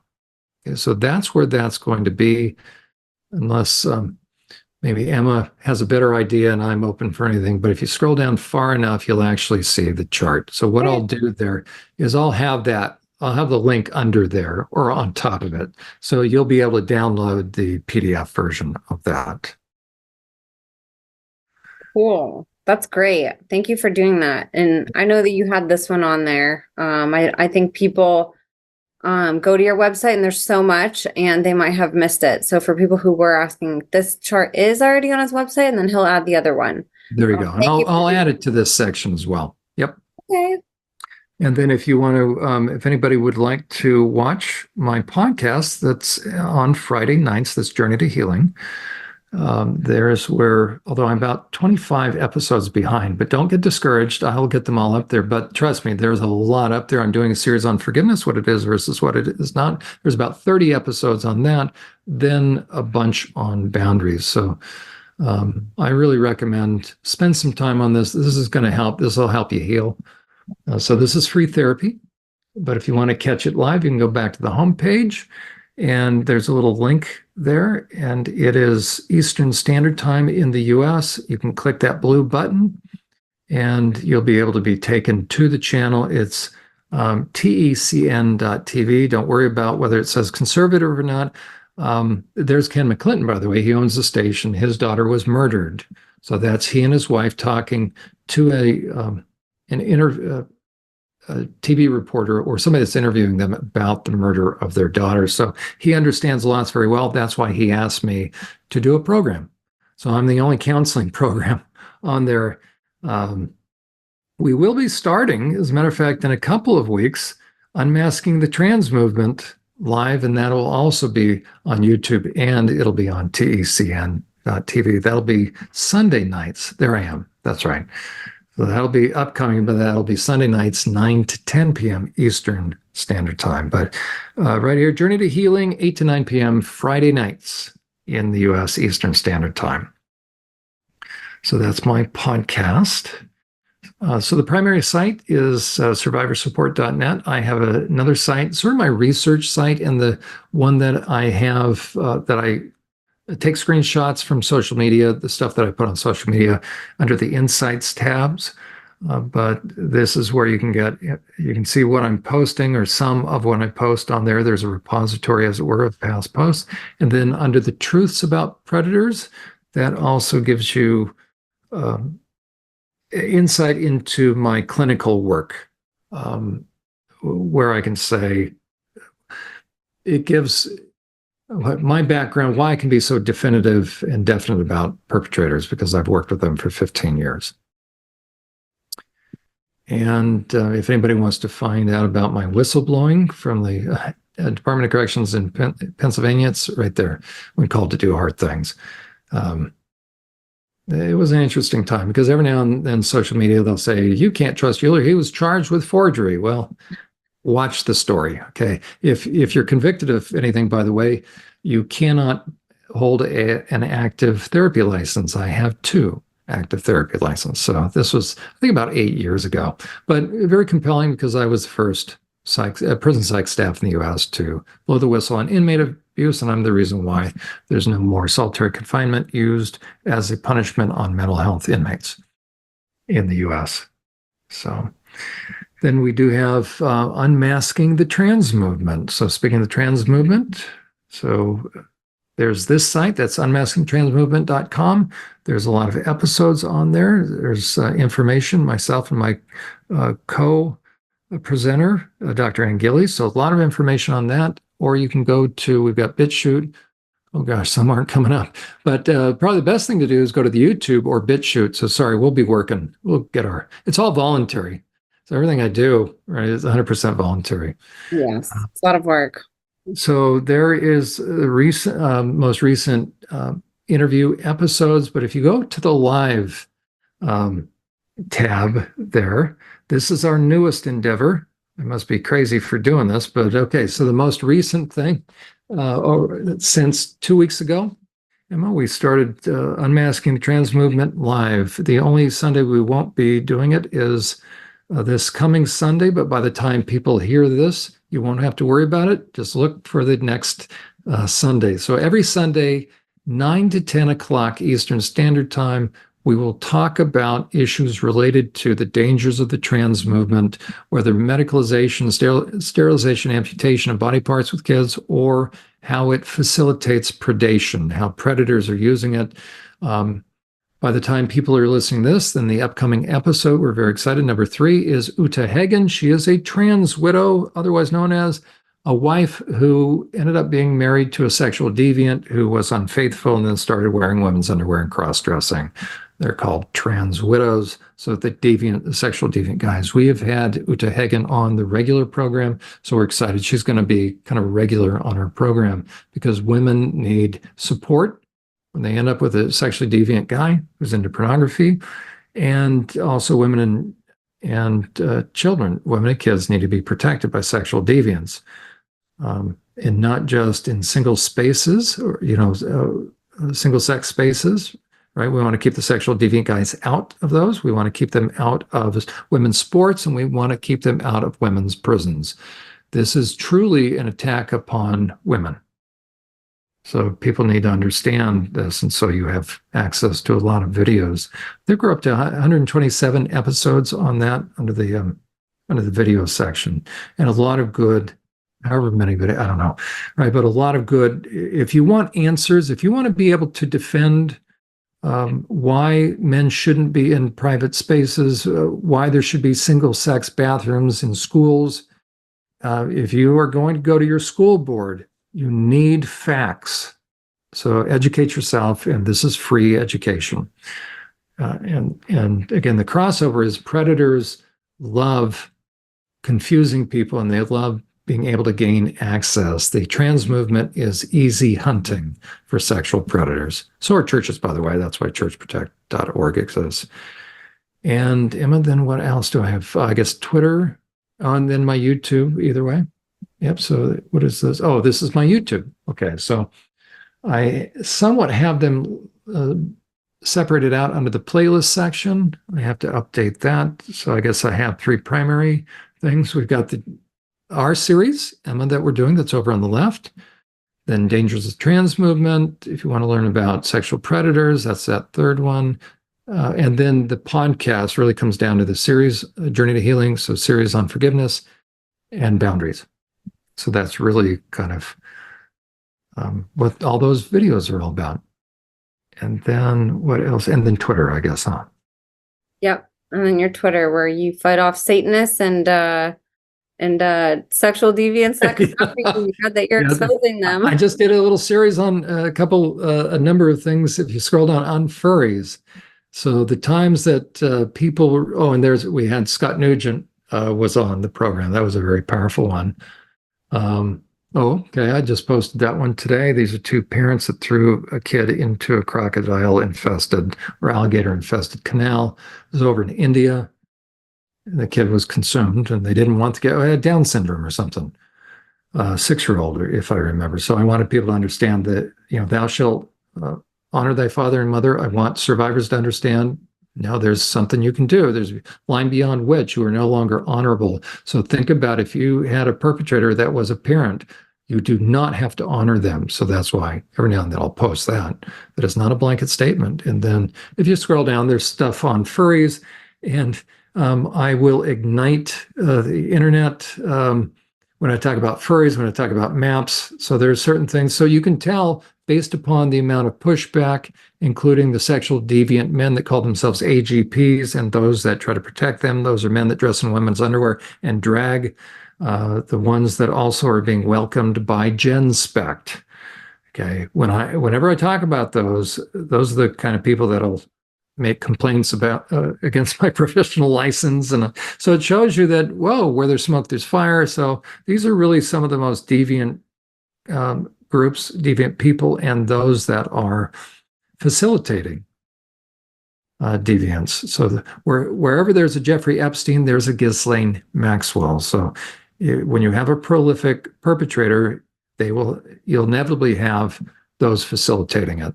So you can measure the degree of that kind of dynamic going on by the degree of pushback on social media. So when they come out attacking, you're over the target. 100%. And you are over the target a lot. You have a lot of people that come out of the woodwork on Twitter. It's really interesting seeing it too. If I was a sexual deviant, I would think that it would be kind of a giveaway if you're going on and attacking people standing up for it. You think that they'd almost try to agree with you and like blend in, but they're very, very obvious who they are, which is interesting. And you have no trouble calling them out. So I think it's also neat watching your Twitter because we get to sort of see what you teach in action, and we get to see these types of people, and you can go look at their profiles. Jon posts the conversations. So you can sort of learn in real life what Jon talks about on here and get to see some of these people and how they act in real life, and sort of just the unhinged nature of how they approach these situations. Jon also does a great job. Oh, sorry, go ahead. Emma, by the way, I want to I've done this a number of times on different platforms. I was on a Slightly Twisted Female, Brittany Ruth. We did a talk and I made I threw the gauntlet down. I made a challenge. So we're going to do that again here. If anybody, whether Soylent Green of the non-satanic satanic temple, am I whatever his name is?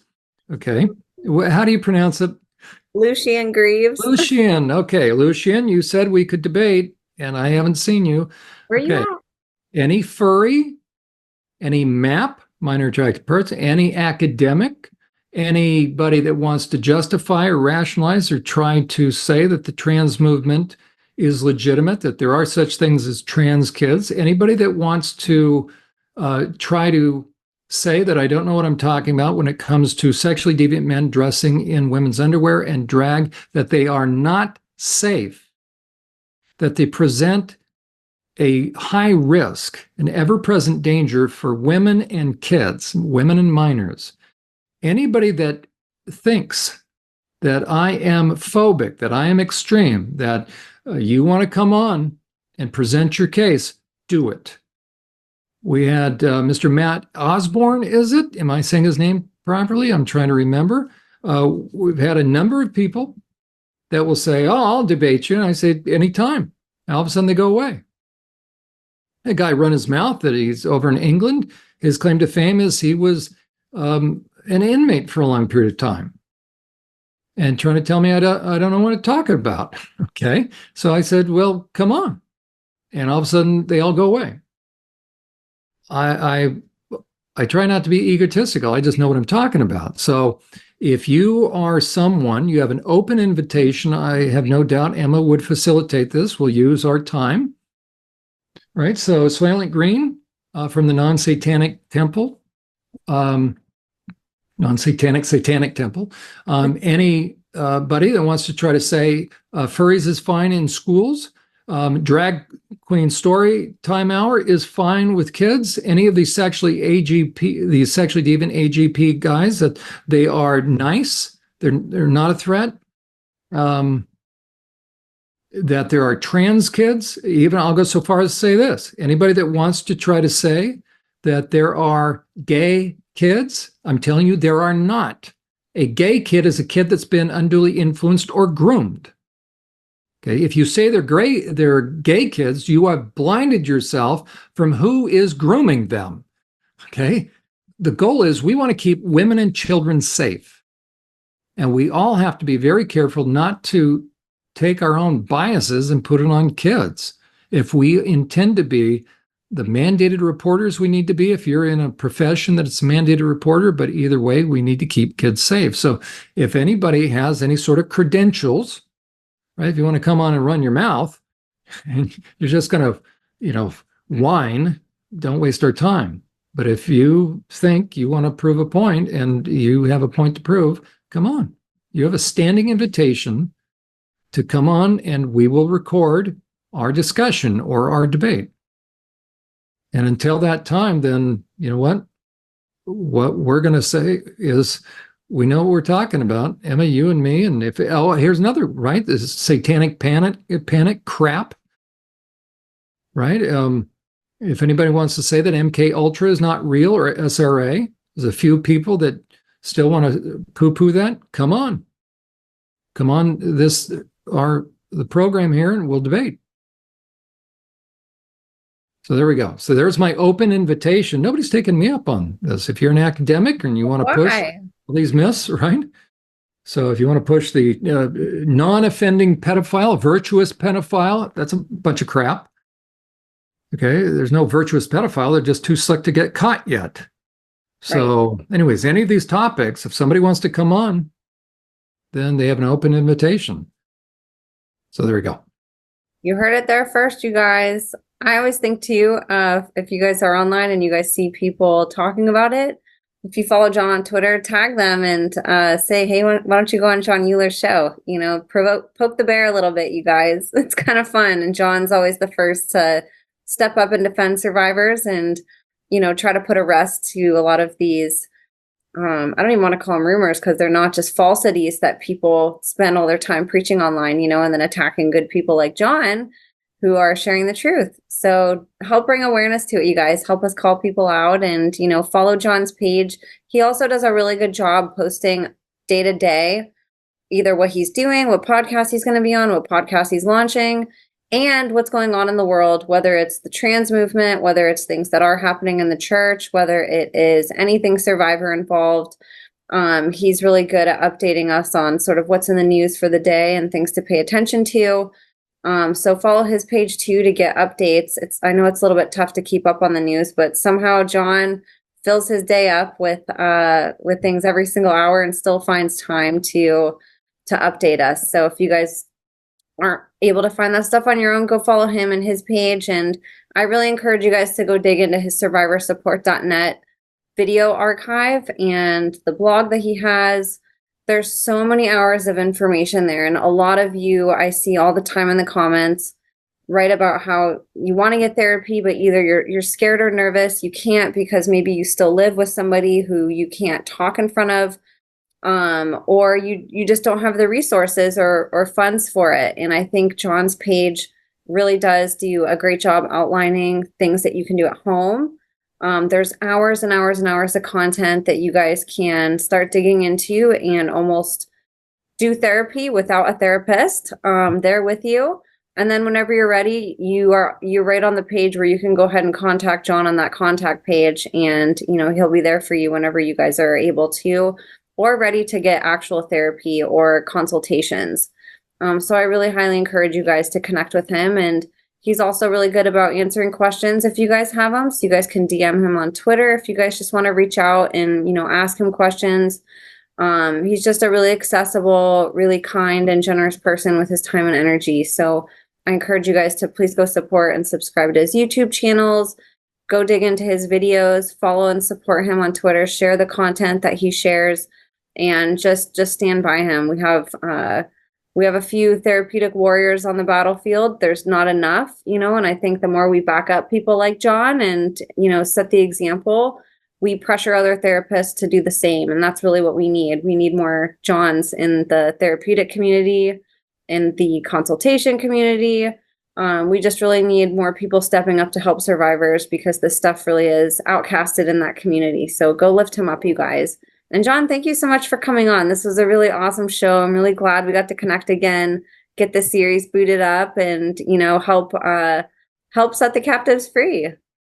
Right. And we'll continue. We're going to start to look at, again, how to get harmony in that second layer, the kind of the subconscious, the blue layer, and then we'll start to transition to looking at, okay, what's in that primary firefighter level, using the IFS terms, but that red level, that middle level, the most crucial, where the programming, using that word, where MK Ultra, where all the perps really focus their attention to make sure you never get free.